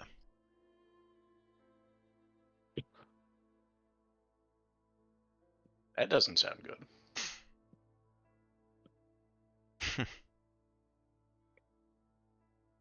So, jelly, huh? It's delicious. I really don't understand why Archibald's complaining.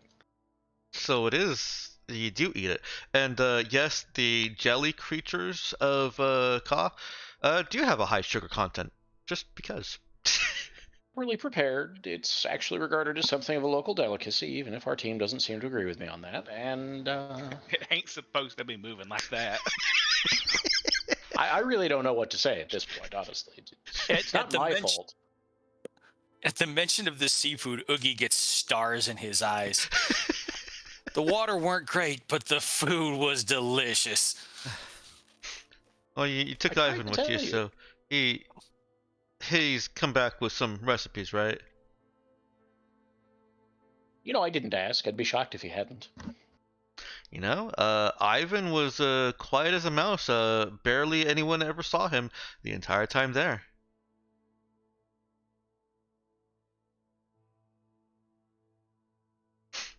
Yeah, I'll get back to the back into dry, or not back into, but get into dry sun. The ATV is pulled right up outside the main HQ office, and you're escorted into the fairly standard briefing room that you've seen. You know, it's Raza has built this into a military compound, and that's where you go in first. And first thing she does is, well, first thing I'm doing is asking which of the NPCs did you want to bring with you on this? I'm gonna move all of you guys back over to the away team. The Yeah. debriefing specifically? Yes. I feel like Tally's a given. Okay. And I feel as if we probably have to bring Bob and Moses if we're going to be having them join the team. nope. And Sonny was there at the firefight as well. And Amikawa. Okay. Carter is nixing the new people. Oh, this is not a briefing. This is not a general debriefing. This is a very specific one. Fair enough. Oh yes, yeah. This is very sensitive information. Okay, let's bring Asta. Okay. And I'll tell you this in advance. The person that you want to promote from this mission needs to be in this briefing. I mean, I think Sonny needs to be there too. I think we were still set Sonny on should Tally. be there. Yeah, it's Yeah, looking Sonny was like there it. to But fight. let's see what the results are. Okay. So Mark is back over here with you guys. Hello. It looked like he was trying to flirt with the girls for a second there. If he wants to, that's his business. Okay. Carter closes the door behind the last of you, and you can see that she activates some of the more advanced privacy technology. It's overkill. Someone would have to have really good tech already to even overhear what's going on in here, but they would have to have even better tech now after she's activated the additional security and privacy screenings. And dims the lights, brings up a flat vid, as non-holo vids are now called, a flat vid of what looks at first like nothing. You can tell that it's the bird system, just from the progression of somehow blue in space. And you can see that the portal event has expanded, and there's on the Roz's footage, you're getting some of Galactic Mandate's footage as well as March footage as well. But on the Roz's footage, you can actually see the delineation where the portal effect appears to actually end. You know, Roz has got the advanced detection technology created by Zoe that can see this infraworld incursion more clearly. And Roz is helping to keep all of the other ships outside of that area. But this view zooms far, far, far, far into the system at a place where data on screen is reading some kind of some kind of metaspatial anomaly. There's a ripple and a warp. It's not entirely unlike something entering real space from metaspace, but it's also not exactly like it. It's a very different effect, and it's slower. But once those ripples clear and all of the neat graphical stuff ends. During that, I might add that it's actually clearer on the Galactic Mandate and the March views because the Raza view is saturated with infraworld incursion. They didn't stop the data because they absolutely wanted this data for that, but it's like somebody over there was shining a light right at the camera, whereas March and Galactic Mandate is seeing more subtle metaspatial rifting occur.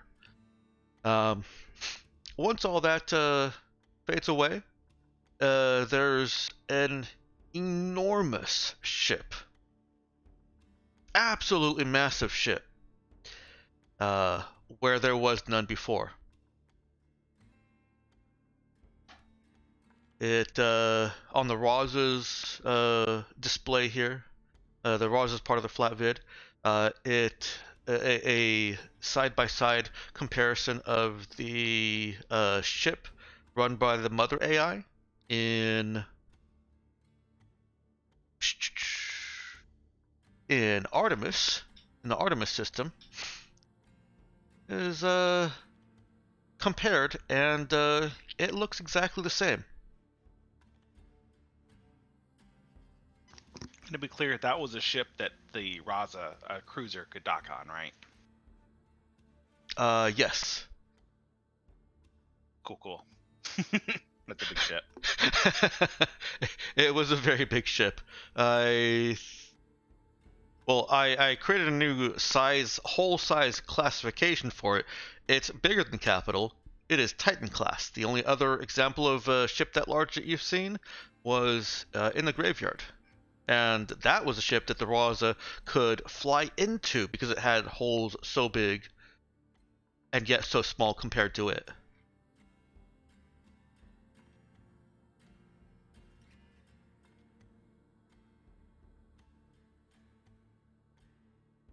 What happens next in the video? Well, what happens next is actually kind of boring. Alyssa fast forwards a bit, and you see the rippling starts again, and it's the exact same thing on the Roz's flat vid. It is just absolutely blared out by infraworld data, and on the other two, it just looks like somebody is making a spike drill. the ship hasn't moved since it arrived, and it was only in this space for about an hour and a half. None of the ships from Raza, Galactic Mandate, or March proceeded into the infra incursion area. Alyssa explains that the various commanders there were all kind of conferencing and trying to decide what to do about this. Normally you have more than an hour or so in space, especially when something isn't moving, to figure out a plan and make it happen. Well, hour and a half passes and this thing starts rippling again, and it only takes another half hour or so, and it has disappeared.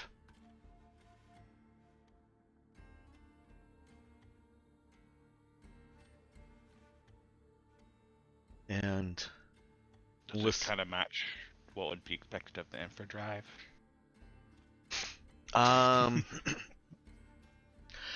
It has some similarities to the expected. To the expected what is it? Mechanism or Behavior? Behavior. That's what I'm looking for. Okay, that makes sense too. Now you know that the infradrive is a much faster transition, but the infradrive is also on theoretically on ships that are much smaller.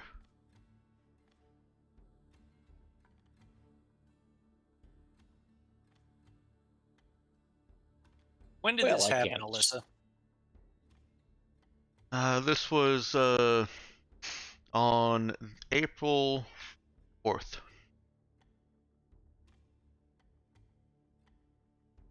The pulse, the second pulse you guys experienced was on April 1st, by the way.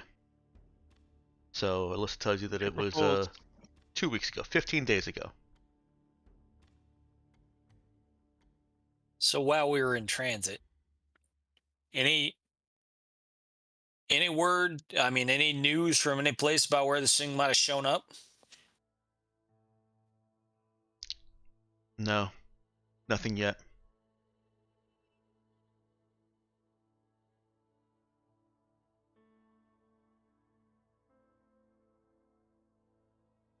The commanders, when they encountered the ship previously, noted several attachments or detachable pods.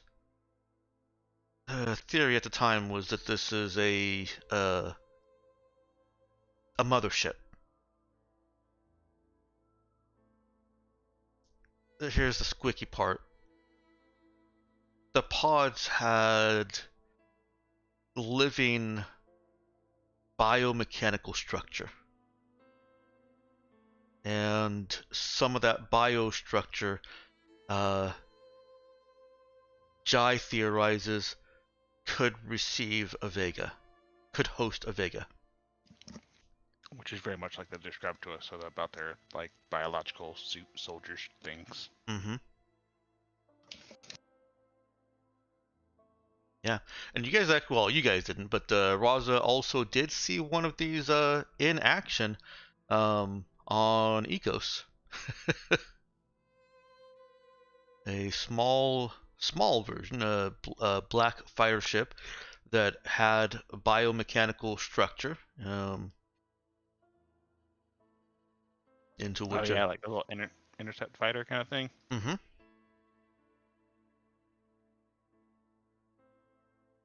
It's an invasion mothership, Alyssa says.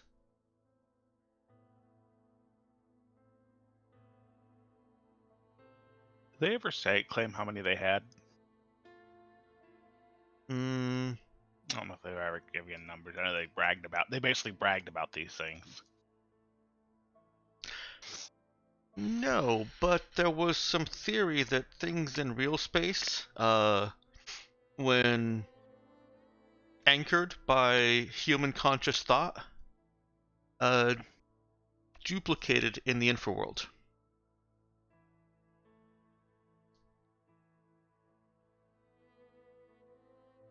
So they'd only have as many as something equivalent in the real space would have, maybe? Does that make sense? Is Maybe. that what I'm picking up there? Not that Archibald's that science-minded. Well, I do love to theorize. So, time travel. How do you think that connects to any of this? I don't know. My theory is that Spectre Star messing with time travel is what's triggered, because these Vega are like off schedule, right? I think that them messing with the time travel triggered the Vega early. But that's just my theory. It's a theory. Hartman agrees with Archibald. Tally and Sunny groan.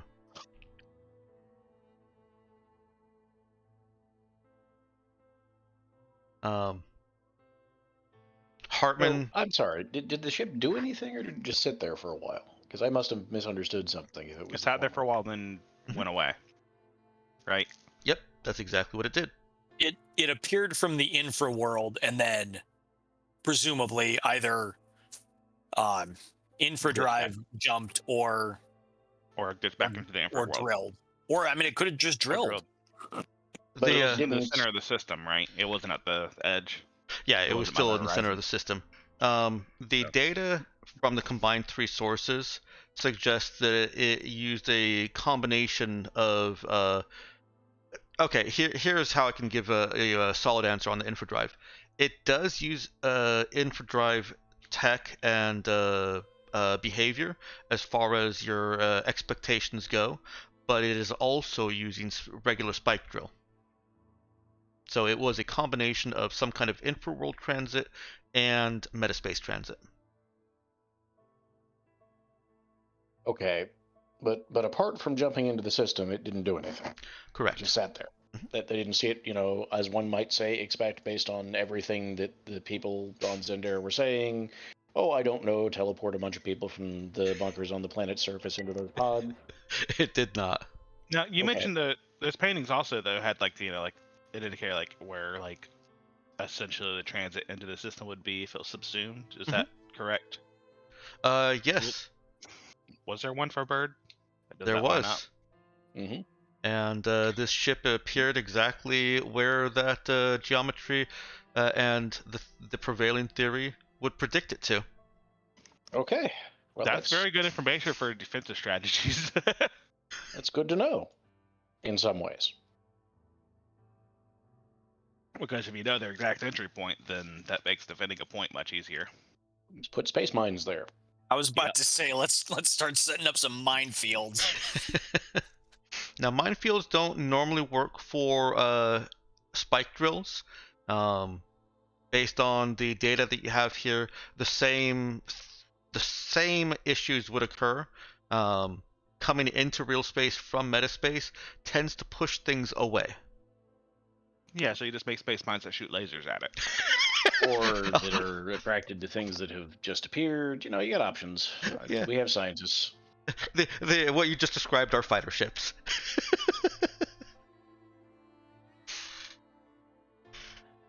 Or, But guided automated. missiles. Moth missiles.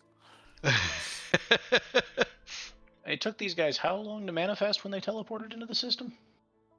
It took a whole half hour for them to, from the start of the anomaly until the anomaly ended and they were there. So there's no reason you couldn't, say, use that time to deliberately aim and shoot a really big gun at where they were going to appear. Mm-hmm. That we know of. Well, there will turn out to be a reason, but I'm just saying, it's a thing we could try. Yeah. I mean, I suspect the main reason not to do that would be that there's a shortage of really big guns just kind of hanging out in space. But, Oh, I know a good supply of them. TMT 77. What? Huh? Oh, I'm sorry, 77-7. Yeah. Not to mention, isn't Cassian building like a battleship, or he's already got his battleship? Cassian is having the bro build a battleship by all of course- reports that he denies. Yeah, but of course these ships are also significantly larger than any battleship, and battleships are practically unheard of already in the sector. Yes. So yes, big guns are in short supply. At least the kind that move around, and then trying to build fixed ones would be hard.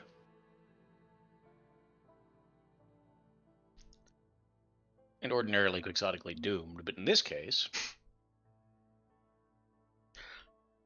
So you guys had said something about Spectre Star ruining the space-time continuum in some way, or at least interrupting or interfering with whatever cycle these Vega have. And Hartman is really on board with that, and cites numerous xenopsychology reasons why a alien whose mindset is very unfamiliar might, either out of revenge, peevish pettiness, or just some kind of coded drive, like human females are driven to mate. She doesn't say human females. Like females across all species are driven to mate. Might have accelerated or thought that this was the end of their cycle. It's a good theory, Archibald. Archibald looks shocked to have his theory called a good theory. Wait, what? Really? Yeah. Think of it like ants. Ants do the thing. They find a pile of sugar and create a trail going to that sugar and taking it back to their hive. But if you scuff out that trail that they've made, they get disrupted and end up going all over the place. Now you've got ants crawling all over the house. You'll have that That's why eventually you had the anyways. rebelling Vega. Hmm? The Vega that, wanted to change things up.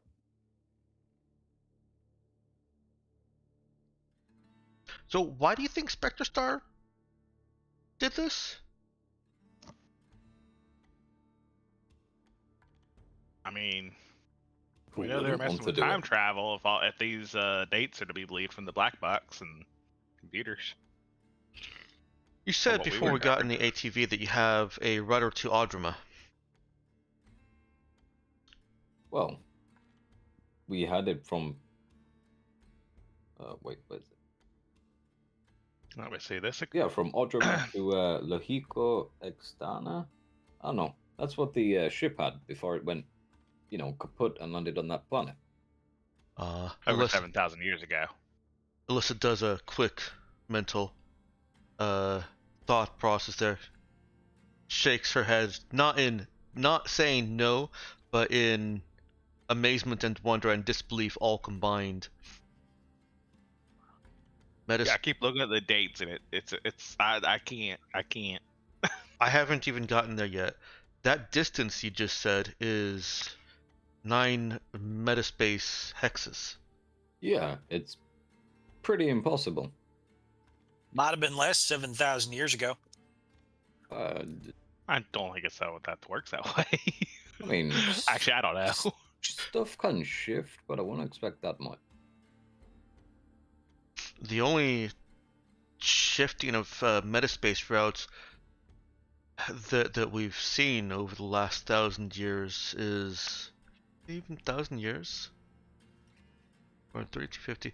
Probably like 700, 600 or 700 years, I think. Yeah, at least according to the timeline in the book, and I don't know how closely you follow that. The whole of mankind's expansion has been only, I think, 1,200 years, 600 years to the Scream, and then 600 years recovery until now. Okay. And so even there, that's like 600 years of Dark Ages. Right, I forgot. We did get the first spike drill fairly soon from now, like within a couple of 100 years from where we are now, 2000. Like, Okay. yeah. So yeah, she does say 1,000 years. The whole all the movement that's ever been detected in metaspace wouldn't shift things that much. Maybe a hex at most.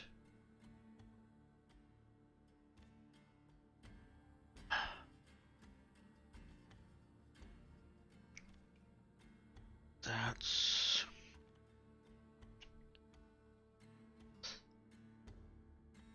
Huh.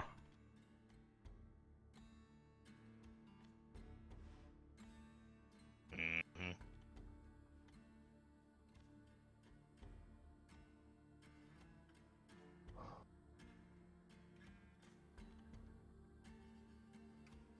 Time travel, though. If that's real, and it was 7,000 years ago that this happened, the map could have moved more.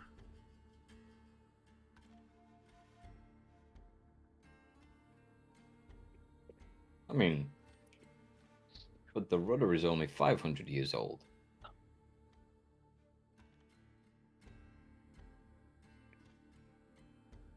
If I'm reading that right.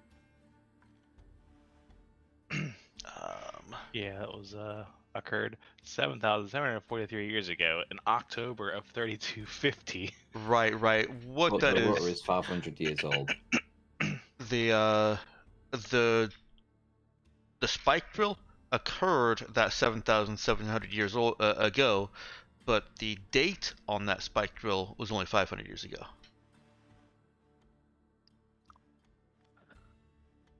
But then there was a thing 2 years ago. The date 2 years ago.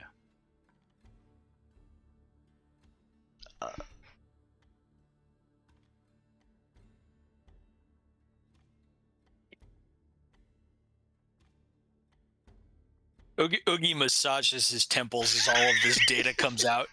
Right. How about we Right. just go back to time travel is real and hand this over to the eggheads to figure it out? Yeah. Yeah. Okay. Which is also partly Tulaire's out of character way of saying, I am confused and I'm not sure if we're picking up what you've been trying to lay down, Dexter.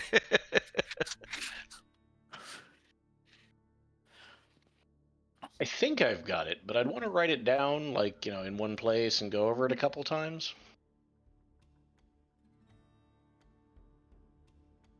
I want to look at myself here and see, why did I write Rutted Audra more than 500 years old?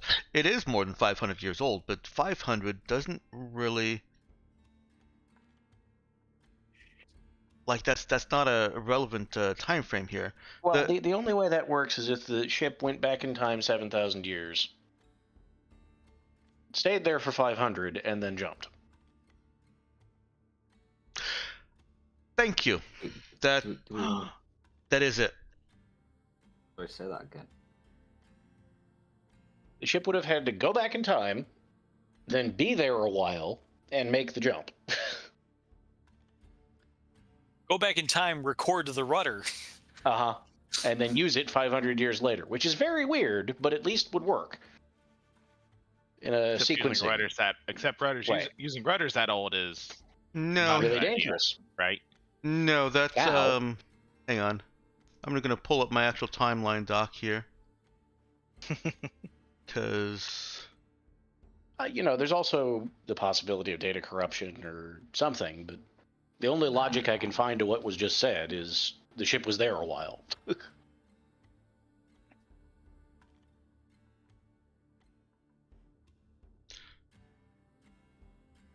hang on real quick.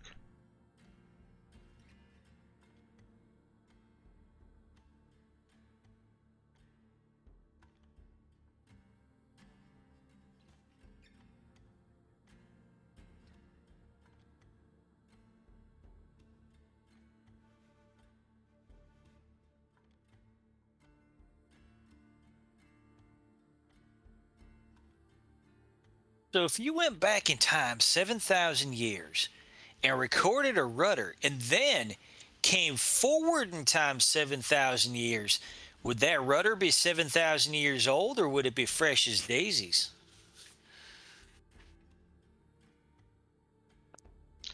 I'm not even sure where we're getting the dates. Is it from timestamps in the computer? Yeah, hang on real quick. Or is it from trees in Lebanon? Probably not that. I don't think you guys had any access to those during the excavation.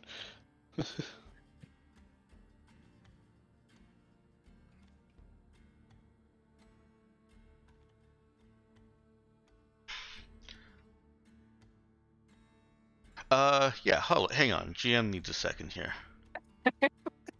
I'm just filling time so that your stream isn't a bunch of silence. Okay. I mean, I'm rereading this stuff. I'm trying to make sense of it in my head.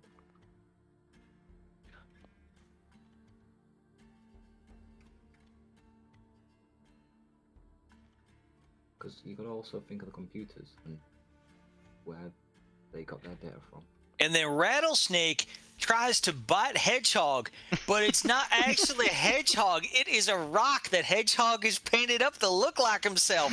And Rattlesnake breaks his teeth, and he's sitting there with like a big woozy mark over his head. It was fantastic.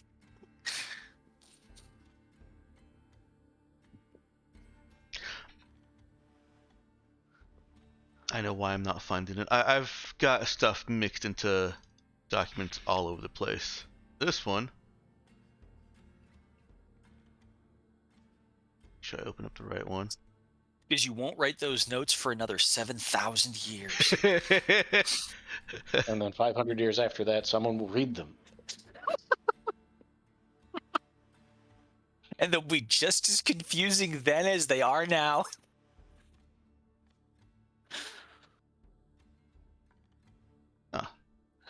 Times I feel like we're being a little mean. And then other times he tells us that something happened 500 years after a time jump. And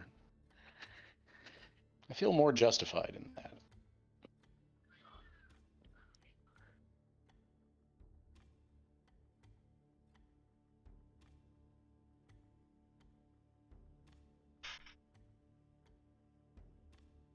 I mean, what else can we think of there?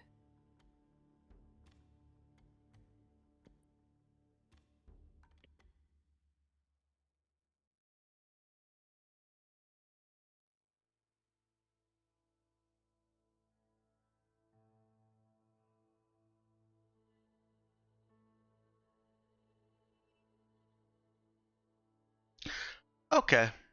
I know why I have October of 3250 in there. I believe the 500 years old is a terrible case of poorly written clues there. It is a straight up red herring. Oh. The details are this.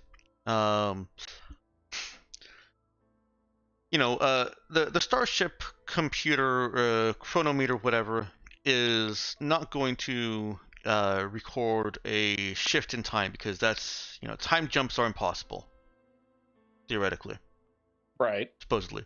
So, Computer would. Computer does it all the time. they, the ship sets off on a spike drill in what the ship computers consider to be October of 3250. So that is the date that is in the computer. The time that has passed since then, if the computer were still ticking time, would be 7,743 years. And the time that has passed since then, according to dating the ship, is 7,743 years. The rudder to Audruma, more than 500 years old. Look, the easiest way to get this across is going to be just to write down the timeline and put it into one of their channels. I'm not going to do that. I'm doing it verbally for you to confuse everyone. That's a very bad plan. Well, it is my plan. But it's a plan. I guess the takeaway here is ignore the more than 500 years old. I think what I was trying to convey there is effectively that the course is totally uncharted at this point. It is not an effective rudder. So it's kind of like reiterating the whole over 7,000 or the 7,000, the exact number of years ago, Yeah, yeah, and then just kind of reiterating that's over 500 years old, so it's useless. yeah. I'll As a edit it to rudder. read that. Why do I keep scrolling past it? There I we go. mean, after 5 years, the rudder is useless. Yeah. Well, I say it's still usable after more than 5 years. It's just, yeah. Yeah, I don't think that there's ever a point where in normal gameplay it becomes totally uncharted, but this would be considered totally uncharted.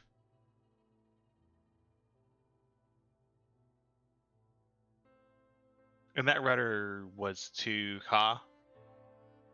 Oh yeah, Lohi Galaxton, I think. Yeah.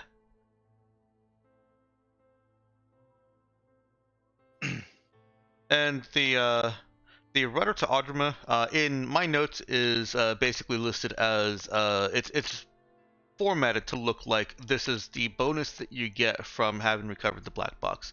That's why it looked kind of out of place. The basic information there is that you do have a rudder to Audrima from Ka, but it's, you know. But it's effectively because not even the best theoretical spike drive could make that jump. Right. Yep. So it's useless on many different levels to us, other than that it's an extremely interesting data point that it exists. Mm-hmm. Sorry for the confusion of that 500 there. But it's theoretically impossible on many levels. Indeed. Okay. Well, it was done though. But it, yeah, supposedly. I mean, it basically with the black box being what it is, it's that that's not really something that you'd ordinarily fake, right? Yeah, no. The black box It's not really showed no signs of tampering, and that's also something that you wouldn't normally be able to fake. No. I mean, the fact maybe not as hard. right? Signs I mean, of tampering. admittedly, it would probably be easier to tamper with the black box than to make that jump. That's what the aliens want us to think. I have some but that doesn't mean that tampering with the black box would be easy. I have some questions here, Dexter, and you may or may not be able to answer them. But it's another instance where something you've said may have accidentally implied something else, and I want to make sure of this. Okay. So their computers were not equipped to record this time difference because it's technically an impossible thing to do, implies that they didn't deliberately induce time travel. Because if they had done it deliberately, they would have built their instruments to accommodate that phenomenon. Yeah. I mean, but how would you though? I'm actually fine with taking that and putting a period on it. Okay. Just saying that conclusion makes a lot of sense and is not necessarily unintentional, or even if unintentional, is a good point. And I'll frame it that SpectreStar technology, if they intend to do some kind of time jump, they would absolutely. They're very careful. SpectreStar Technologies is the least overt of these megacorps, and they're very slow, careful, and deliberate in their machinations. They would absolutely have included some kind of additional data point or information, something that tracks the real time, that looks at the stars. Because I mean, you can tell what year it's supposed to be as long as you know where you are. So they would have built that into their computer systems. Yes. That's something we could do today. Mm-hmm. Well, little bit harder when you account for the fact that in Dexter's cosmology, it doesn't even map entirely to the Milky Way. Yes. You literally don't know where in the universe you are. Yeah. Well, you do and you don't, though, right? I mean, I realize they know where they are because the stars around this system are mapped. but yeah, they don't know where it is relative to any of the other systems. Yeah, that's why Okay. But they would still be able to identify that we are in this system. that's why I stipulate fair. there that as long as you know where you are, you know the stars around where that system is, and you can account for shifts that way. Okay. The All right, black that's box fair. is probably using from a, I actually work with technology that cares about this kind of thing perspective, using an internal chronological reference as opposed to an externally validated one for whatever reason. Yes. That's weird, but you could definitely do it. Well, it's got its own little clock in it. That Right. is what I was going for. My reasoning for that is that the black box was supposed to be something that's tamper-proof, and external validation introduces means of tamper. Right. Well, what you're talking about basically is a point of failure there, and you don't want one, so you have an internal chronometer of some kind, probably on some kind of radiological standard, if I was going to guess, but we don't need to go there. Which will really only be saying, which will only tell you how much time has passed since it started counting. It'll probably just tell you an absolute number of seconds from whenever Spectre Star wants it to have started counting, because that's often how these things work. But you could still tell that this thing had apparently been running for over 7,000 years. So right, a system for finding your position in space in this sector probably would involve needing to take spectrographic readings of the stars and plot a whole lot of astronomical precession. It would be very complicated, and you wouldn't want to put it in the black box. Yes, all of that going into that. Mm-hmm. So in any case, I think it's an important conclusion, important for us to note, this happened by accident. So we're not going to find Spectre Star's time ship. We're going to find a time hole.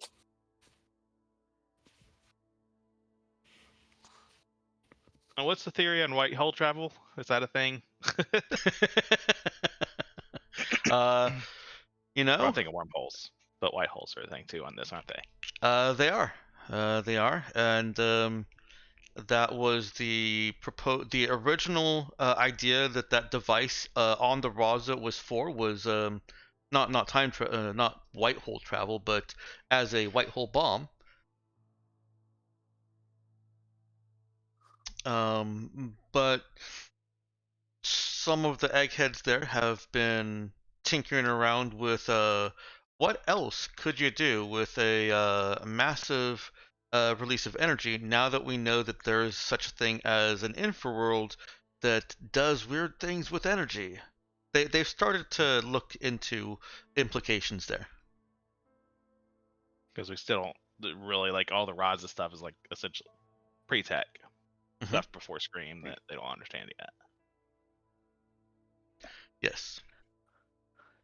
I love when these dang backward steps, dark ages.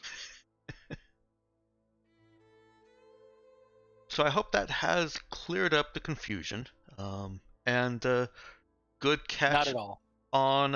Good catch on the Spectre Star didn't do this deliberately there, Tiller.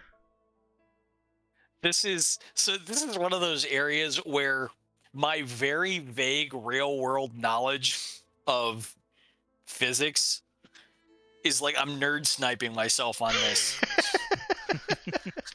Because technically, any sufficiently fast form of travel is time travel.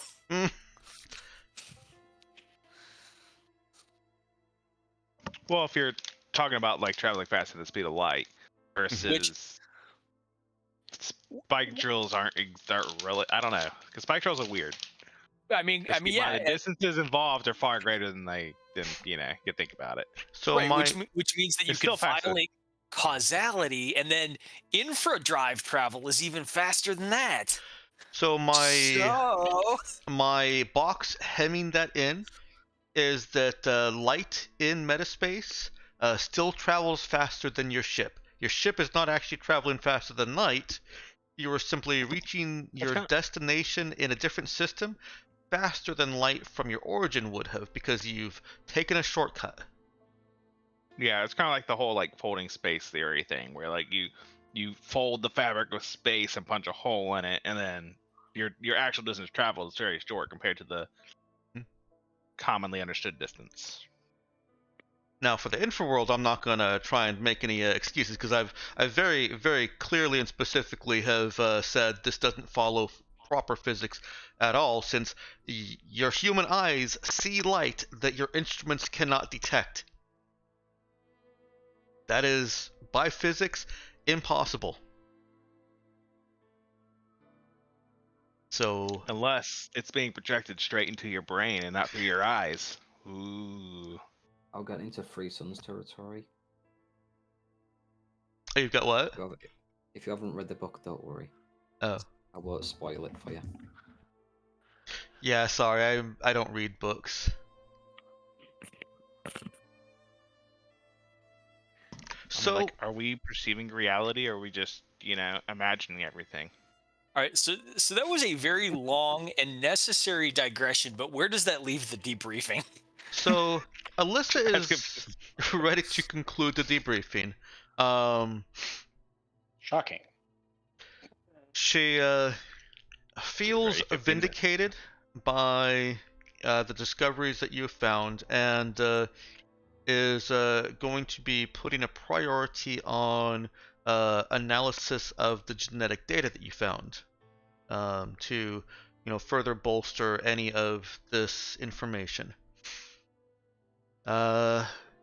She is going to send you straight off to Audrima as soon as the refugees are off-boarded, and Actually, that's a question. hmm?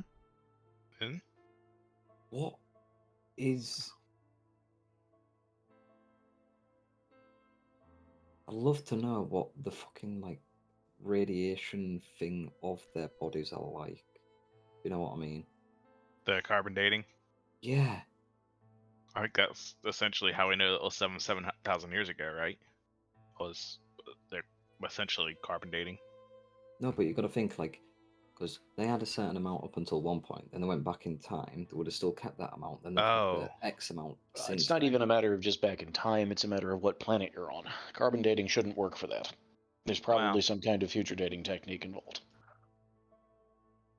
I see what you're saying, but I mean, unless they live for hundreds or thousands of years. Well, no, even then, I don't know how that works. You would probably want to use carbon dating based on Ka, as opposed to based on anywhere else, since that's where they were living very clearly. I'm right? going to cut into this.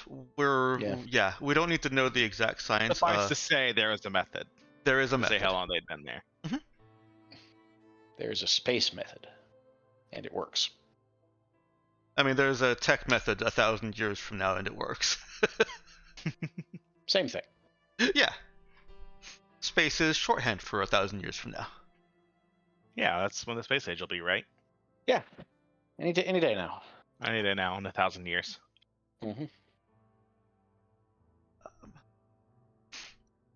I found a bad sci-fi movie on HBO Max the other day, set in the far-flung future of 2020, from the 80s. You'll have to What tell us about movie? it in a minute. When we I didn't watch it, so I can't. But... Okay. Well, thank you for telling us that you found a bad sci-fi movie. Yeah, my wife vetoed it. So you Or didn't would've. confirm. So you didn't confirm it was a bad one. It could have been a really good one. I feel as though that is impossible under the circumstances. Anyway. All that means they made a bad prediction. It could have still been an excellent movie. All right. So, again, reading Ben's message there. Got it. See it. Yeah. Alyssa is going to fast track some information.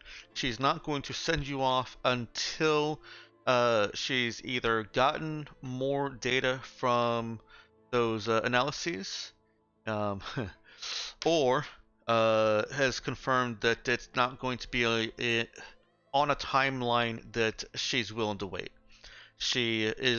You're not choosing a mission to go to.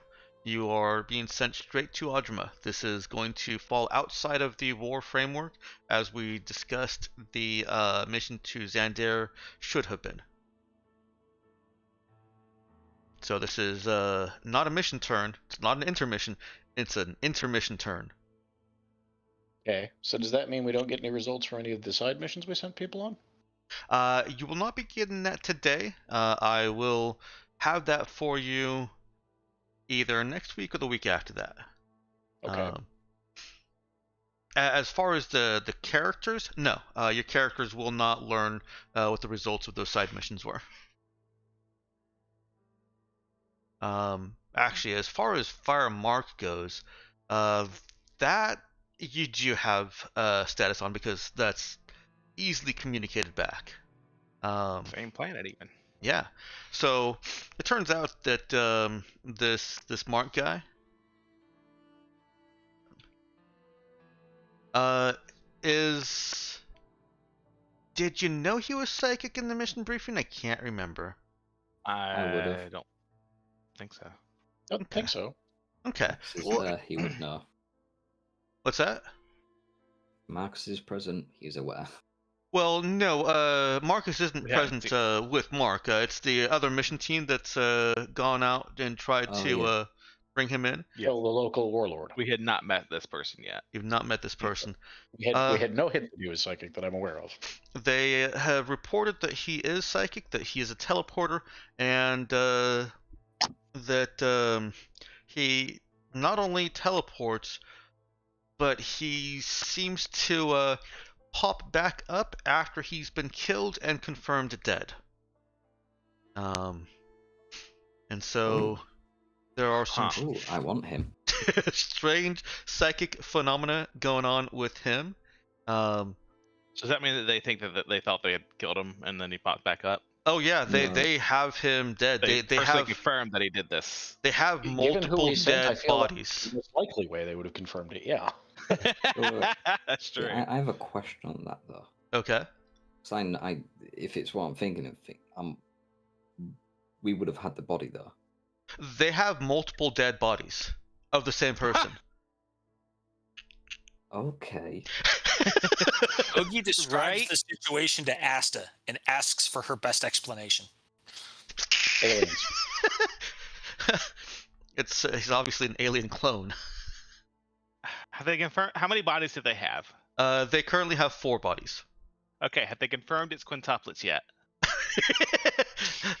Genetic sampling has been run, and all of the DNA is identical, right down to the specific changes that occur in DNA as a person goes through their life. Yeah. So Yeah. I was gonna say Clones. that. Oh man, that would be so fantastic. You kill one of them, the next day another one who looks just like him shows up. I'm here for revenge. You killed my brother. except Wait, it's, what? It's much worse than that because reports in town are that Mark is getting more and more unhinged. Marcus and Izya would recognize this as this guy is torching. Yeah. Okay. Is there anybody broadcasting a mysterious DIY surgery channel anywhere on Camiego at the moment? No, there is not. Okay, because that was a surprisingly plausible explanation for what was going on with Mark until we ruled that out. It's one of them. You can only be one kind of psychic, so it's not Bioson. Insane is a TPer. Now, the only one kind of psychic is a player restriction. But even then, you've literally just admitted we had the bodies, therefore it's not Bioson level 4. Yes, that's true. That's true. So that's the only one I'm aware of. So I've played a Bioson. I didn't get to that level, but I wanted to. Well, we did just discuss time travel. Let's see. Who was it? Who was on that? I can probably take you guys back to the Raza base now, can't I? You'd be okay. And it's not the precog level 4 either, is it? Because that wouldn't leave you with a body He's either. dying. Yeah. Oh, yeah. I mean, if we know he's a teleporter and we know he's torching and we know that NPCs can do things, especially when torching, that regular characters cannot, at least my explanation, I don't know if it would be that he's basically copying. Every time he makes a teleportation, he copies himself. He doesn't just move. I mean, that's kind of a joke. Or what is it? There's a joke like that where it's like literally every time you say push a button or teleport, the body just dies where you just were. It's one of the popular fan theories and Where, fears like, about teleportation in Star Trek. Yeah. And it's like, well, you're actually in an alternate universe, basically. Whenever you teleport. Well, to- no, the theory is that why Or no, people there's different disappear ones. from the teleporter pads is because they're being disintegrated, so that when the copy of them arrives at the destination, it doesn't know any better. Yeah. And since the movie is now 17 years old at this point, I'm not really spoiling anything. Also, the plot of The Prestige. Yes, that's exactly They what I used was it thinking of. in Remnant: The Awakening too, as the focus of a actually very silly side quest to get some really fancy armor. You know what I love about the Prestige, though? You don't know if you're going to die or not. You don't know if you're going to be the one who's in the box. It's also Well, I mean, it goes back to time travel, but it's also the punchline of a very, very awesome little time travel the short video that I like, where the guy keeps time traveling back to fix a mistake, and later finds out that every time he did that, the guy who pressed the button died, and he is now an alternate version. Oh, you're on about the one where they're on There the bench. was back to theories as to how this guy's still alive though. Scarab had technology for cloning, right? And basically having like backup bodies. Believe it or not, that's why I asked about the broadcast. I mean, Well- isn't it also literally That what is- that planet we just recovered the slaves from was? Yeah, that's Scarab. Yep. So Nova and Body is the bro that you sent along with that, are having an absolute blast with this. Like I said, given the team we sent, I know that they came back with multiple bodies. Yep, no, that's fair. Unless what he's doing is stutter jumping, but he's not quite mastered it. And as such, he's just cloning himself. Because there isn't anything that you can actually do to assist them at this point. They're too far out, and they're embedded. They've got this covered. I don't mind telling you what's going on if you want to know right now. No, you can tell us about that when we get back. Let's make everybody wait. Yeah, no, I'll give us some time to speculate on what's going on Okay. here. All right. Okay. I'm really hoping it turns out to be Professor Thrill in the end, but I doubt it. All right. So yes, no, you don't know what's going on with Nox Fleet's new supplier, and the Sunset Infodrive team or intel usage has not come back with that yet. Alyssa is again pushing her authority, and she tells you guys that this is going to be the axe for her if this doesn't pan out. So she kind of So she's saying her job is relying on our performance. her job is very much relying on your performance at Audrima. So if we really didn't like her, we could. I mean, I hear you, but she actually seems to be mostly on our side. Yeah. No, I don't think there's any. I don't think we have any reason to be that bitter against Alyssa. Let's just take this mission on purpose. It's a super important mission that the GM is really excited about, so let's tank it.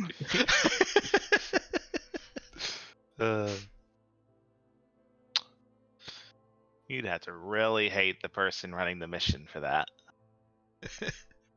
So before you do get to actually leave for Audrima, you do have some time to get cyberware installed, to do shopping. Like I said, I would prefer you guys do that outside of game time. I'll let you know how much money you get from this mission, and you can just spend it. The only rule I have is no TL5, no restricted items. Actually, at this point, I think the no restricted items limitation is coming off. So, I mean, yeah, we got grab tanks in town now, baby. if anybody wants to buy a black slab, market price is fine. Ooh. Except, I don't think any of us would. No, the one player who would is not here. Yeah. That was going to be Connor, but I mean, black slabs are Big probably program. available pretty early on, anyways, with Nemesis. Was it? Was it was a little bit, yeah. What do you guys want to do in the days where you're waiting for Alyssa to call and say, "Suit up, get on ship in 10 minutes"? Well, 30 Buy a minutes. hell of a lot of drugs. Okay. Oh, I Marcus. want squeal. Oh, I guess Marcus is the one that really gets the black market goods, huh? Okay, so Actually, wait, how much did we get paid? Have we gotten paid? you would like to know how much you got paid, no, wouldn't you? Yes, it's kind of a requirement right Might now. need to. I might need to, yeah. Let's see. Let's see. Well, it's the 19th now. Let me look at my other document over here, see if this tells me when left. News.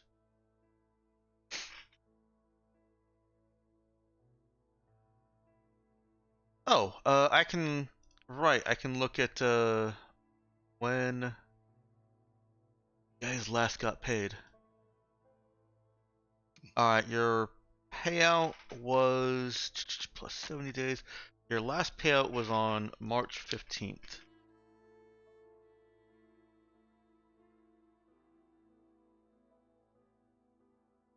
Why is my pen suddenly not working? Hold on, something doesn't sound right here then. Hmm? If our payout was on March 15th, and you said it was like April 4th, Fifth? didn't you? April 19th. The Oh, yeah, April pulse was 19th, the event. April. Sorry, the First. pulse was April 1st, and the alien invasion was April 4th. How long were we on Ka? Just days? Yeah, days. Most Yeah, of that not was much. travel time. Okay. Did we even spend a full day? Oh, yeah. No, I Yeah, don't know if we even spent. you spent you didn't spend a full Ka day, but you did spend a full human day, like space day. Yeah, standard day. Standard day. That's the phrase I should use there. Yeah, Ka's days are much longer than 24 hours. Yeah. Okay. Oh, is that why I felt like we were a little backlogged on sleep when we got back on our ship? Oh, absolutely. And all the Didn't even excitement, of realize. course. Yeah. Not that was a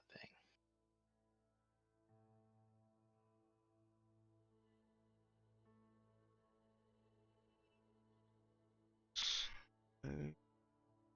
Yep, shouldn't have done that. All right.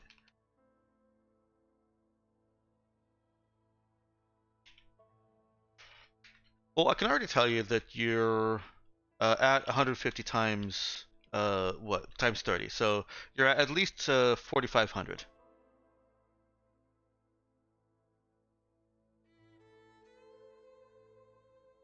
There we go. I got it exactly. 35 days of 150. That was your pay rate, right? Sure. Numbers.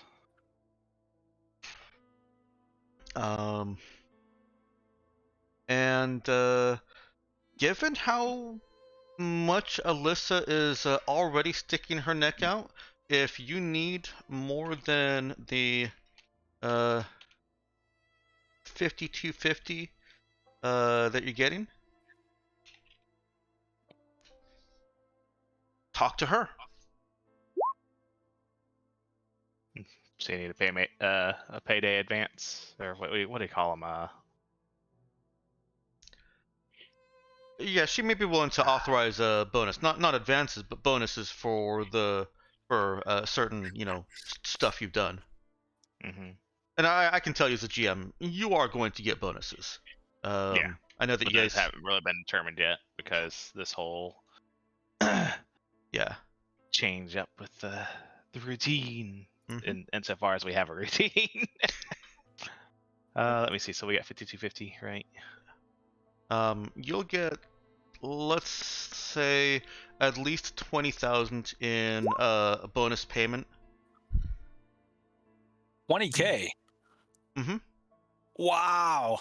I know you you guys know, have expensive things to do, and if this were a normally structured sandbox, you would be able to take a job that had a payout of, in the 6 digits. So yeah, this is peanuts compared to what the it is. owners are doing. Yeah, We should have seen the payouts we got there, you guys did some real good trading.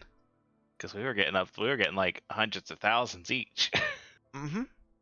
That was the reduced share that me and Charlie took. It was Yeah. hard to spend the money. I think I just never did really test out the drone all that much. It's a shame. Yes. But Because of, paying like, one for squeal. concealment on or concealed on a electo drone is not cheap. No, But I did it. Yep. All right, so Ben, what is Marcus wanting to buy here? So wait, can he afford a squeal? How much is a squeal? 300. Yeah, Marcus wants a squeal. Just one? Mm, Come on, you know you want more than that. Fine, I'll get 3 of them. I'll get a pack. I'm not even sure I need to make you roll anything for 3.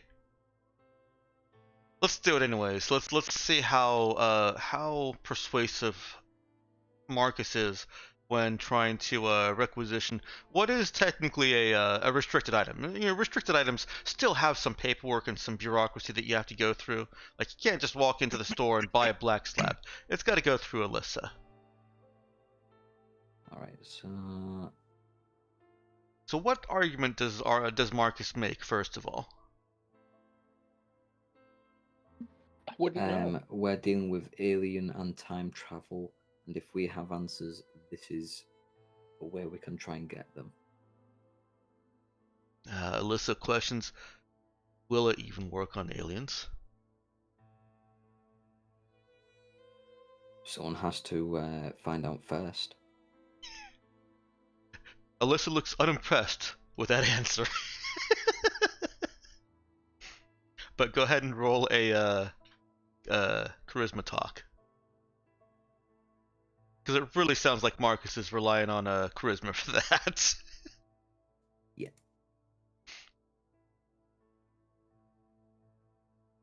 Nine. Okay. She reluctantly approves it. Hell yeah. Any I other will buy that. restricted items people want to buy?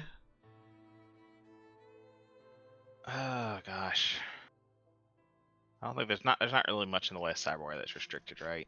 Maybe like the Revenant wiring, but most of it's Yeah, I don't think Jai would approve the. Well, you know what? Yeah, Jai would I'm not approve like- the Revenant wiring. yeah. The others might not. Yeah. Anyways, not something I'm actually looking at. Yeah. Um, I can't think of anything on the cyberware list that would be restricted now.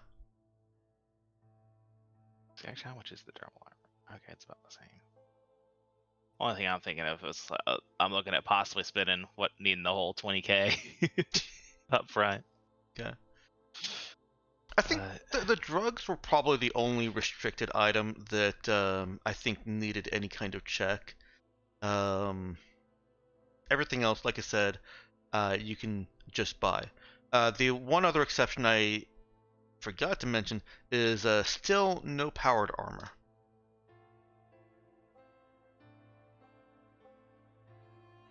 Gotcha. I think I'd be looking at I really think I might go with the Ilskin capacitor mesh. You know, let that be RP informed. Yeah, I mean, obviously that's actually why Archibald's even considering it, because having talked to the Trent about it. Yeah. that was the recommendation they gave. It was just not something that he had thought of. But honestly, it's not actually a bad idea. If you ever get in a pinch where you don't have time to pick a lock or or shut down something slow and you're in a hurry, that would be pretty useful. It's also good for trying to knock someone out. Except that I had to land a punch. I'll I'll work on that next time I level up. I'll increase my punch a little bit. I mean, if you've got, it doesn't necessarily have to be a hostile thing, pat the guard on the shoulder and Eelskin. Gotcha. That's actually a good point. But that's not in the text. 'Cause it has to be a successful punch attack. Oh, please don't make me Anyways. remember Reddit. Catch him flat-footed. All And right. then, because I can't get powered armor, I would think customize and flexible my combat field uniform. Okay. Which is 6,000. That's actually that's the 31,000 cost right there. Oh wait, which leaves me actually. You can have the cost of installing mods because I'm sure that Amaya is helping. Right, yeah, that solves all that problem then. Yes, I always forget about that. Which means One I should day really just be getting force even more patents. mods. I'm gonna break us away from the shopping part of this. Do that on your own time. Yeah. Oh, sure. Let's. I know a scene we can jump into, and I'm putting Tulare on the spot. Tulare Ugi wanted to help the refugees settle in. What would you like to know? Obviously, a lot of the logistics are going to be handled by Raza. They knew that the refugees were coming, because there's no way Elena did not send a report. And so I think let's first figure out what kind of accommodations Raza is supplying for them. Raza is trying to be humanitarian, both from some influences on that, as well as Jai accidentally propagandaing himself as a humanitarian. It's funny too because Lulu has commented to me that he still regrets Jai doing that. When I think about it, I think that Ugi's biggest angle here would be putting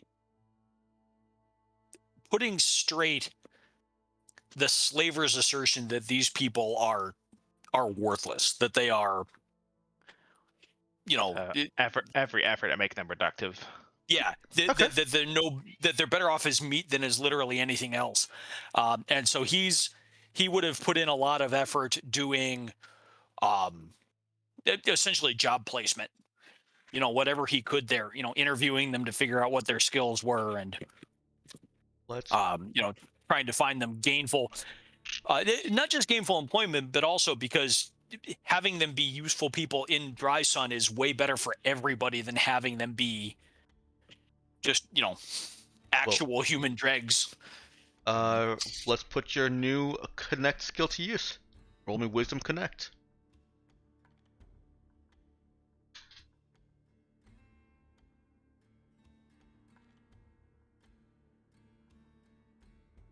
All right, let me look here.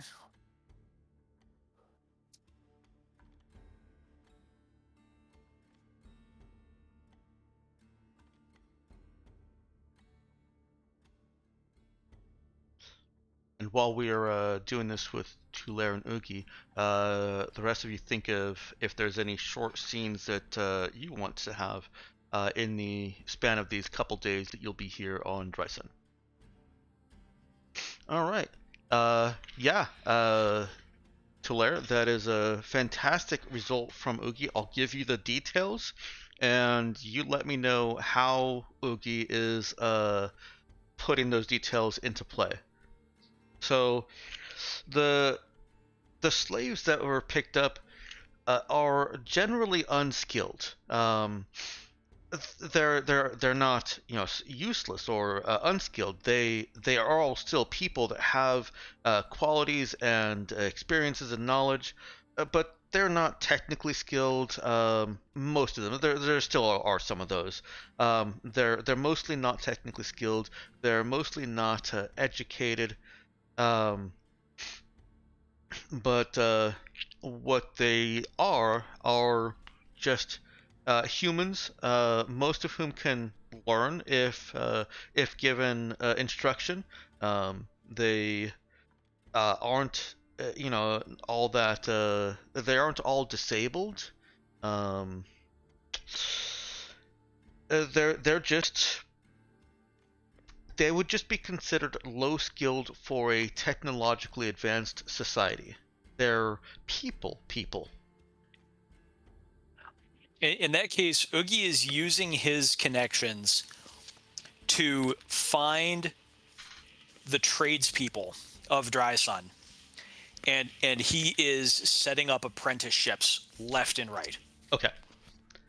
He's Okay. enrolling the children in school, and he is setting up apprenticeships left and right. Okay. And with that connect skill check, Oogie is able to find the tradesmen, and the various technically skilled people who are happy to have some help, who want some help, and don't care if they have to spend a little bit of more time explaining a process to someone.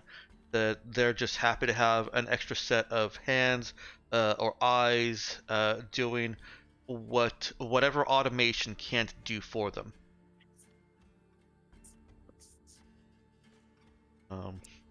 And he's able to set all of this up to proceed in his absence should he be called away suddenly like he's expecting to. And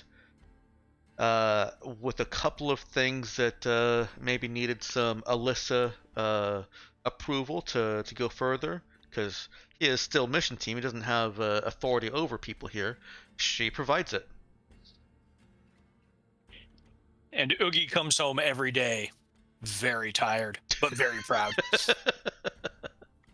He He has shaken a lot of hands in the last 5 days.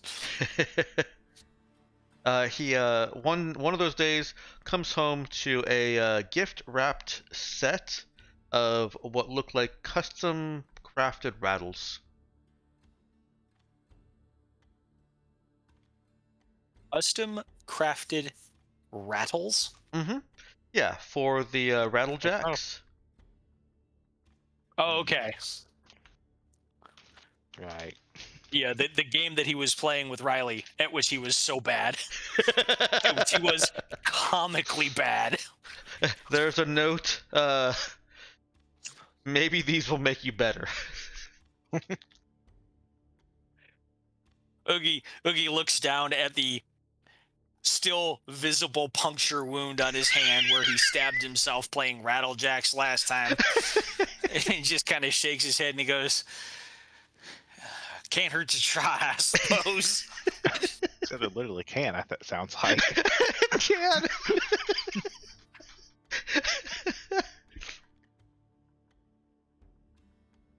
All right. He will. We'll play out that scene some other time though, where he goes and interacts with Riley. Sure. One last little note. Park has been there to assist him. Hasn't been able to provide much assistance, but is quiet and paying attention and has a few insights here and there that either were new to Oogie or that Oogie was coming to but hadn't spoken. Well, if Park has been useful in that way, then Park is Oogie's apprentice. Okay. I'll open the floor. Does anybody else have a quick scene that they want to play out? I'm gonna say the only thing I have was with my purchases being the eel-skin cyberware and wanting to customize my suit. That seems like those things could kind of go hand in hand. Because Okay. presumably part of the customization would be to allow me to, like either retract the glove or, Oh yeah, no, absolutely. Yeah, makes sense. I have to do the same thing for all the armor I want to wear for my character that has body arsenal array. Mhm. You don't want to suddenly puncture your vac suit. Yeah, so your armor can be customized, and that'll be included in the customization to allow the eel skin, so it doesn't interfere with any of the armor, and vice versa. All right. Only I think if yeah. So how does there's a pretty hefty recovery period for that, right? Or is it based on the strain, or it was based off the cost, right? I honestly I can't remember. Okay, I'll Well, look it up later. Yeah, we're it's not in the book. It was one of mine, but we're gonna go ahead and Yeah. hand wave that for. All right. Well, regardless, Archibald's going to be a little out of it for this waiting period, and not to mention probably accidentally shocking something at least twice. He finds Oh, himself. you're not supposed to use it for the first week, are you? You're not. That's why he finds himself waking up with an acid sitting sitting across from him, legs crossed and picking at her fingernail. Looks over at him like as his eyes open. Wait, in the hospital bed or in my room? I'll let you decide that. Where does this occur? I mean, I can't imagine there's really much. I feel like it'd probably be back at home. Yep, I'm and good that's with that. not really a weird place. I mean, that's actually not out of character to find. Wait, isn't acid on the firework? Oh no, that's Nova. Never mind. That's Nova, yeah. Okay. Okay, yeah. I guess that's not too. On one hand, it's surprising, but on the other hand, it's not surprising. Oh my God, Melican, did you just say that all of them look alike to you? So racist. I just forgot Nova exists. Oh. Can I help you? No, I can help you. Well, what's that supposed to mean? You shorted the grid in your entire block. Well, I guess I'll just think for a second. It's and then try to pull the light switch. Nope. Or turn on the lights. Oh shit. Oh god, just had an accidental discharge.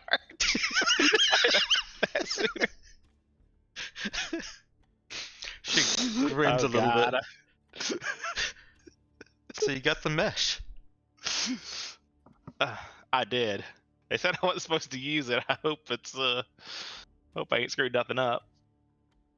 It wasn't hard to fix. aside from the power grid, I suppose. But it's nighttime, right? They should be in bed anyways.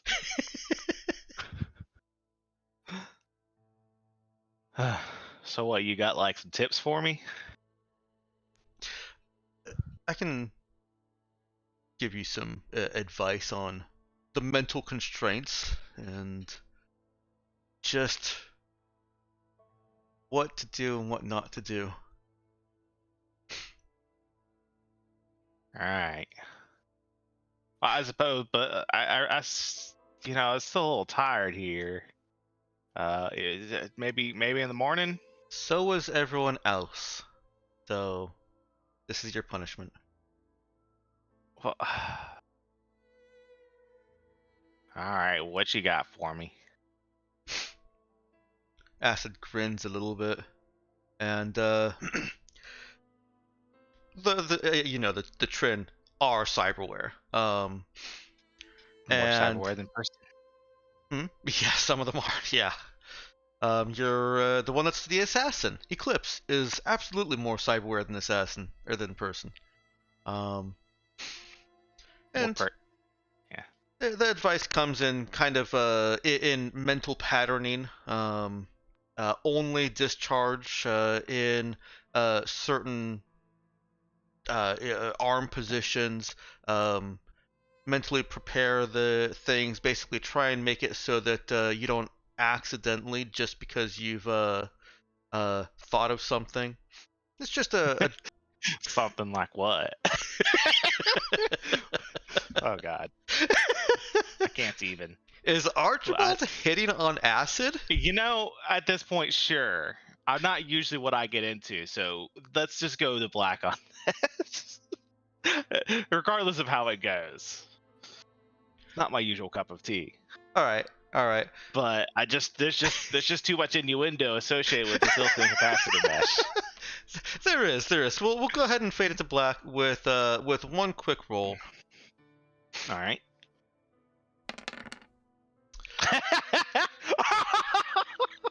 Well, Look, it doesn't have to be like, it could just be, good friends. Anyways. and we're gonna fade to black on the Yeah. uncertainty. Yeah. That's something I'll have to think about going forward. So I have a related question, but not necessarily exactly what happens in that scene. Does acid also have an eel skin capacitor mesh? Let me look. I believe she does, because she's the hacker. Here's what I imagine is that we are going to see Archibald and Acid doing that thing where they wiggle their fingers at each other and they're like a foot away and there's just like an arc between them. So, unfortunately, Acid does not have the eel skin. I forget, she was more of the science than the infiltration type. But she does have a very good grasp on, Cyberware. Yes, thank you, because I got And caught by electronics. innuendo again. And electronics. Yes. So, let's go ahead and go into review.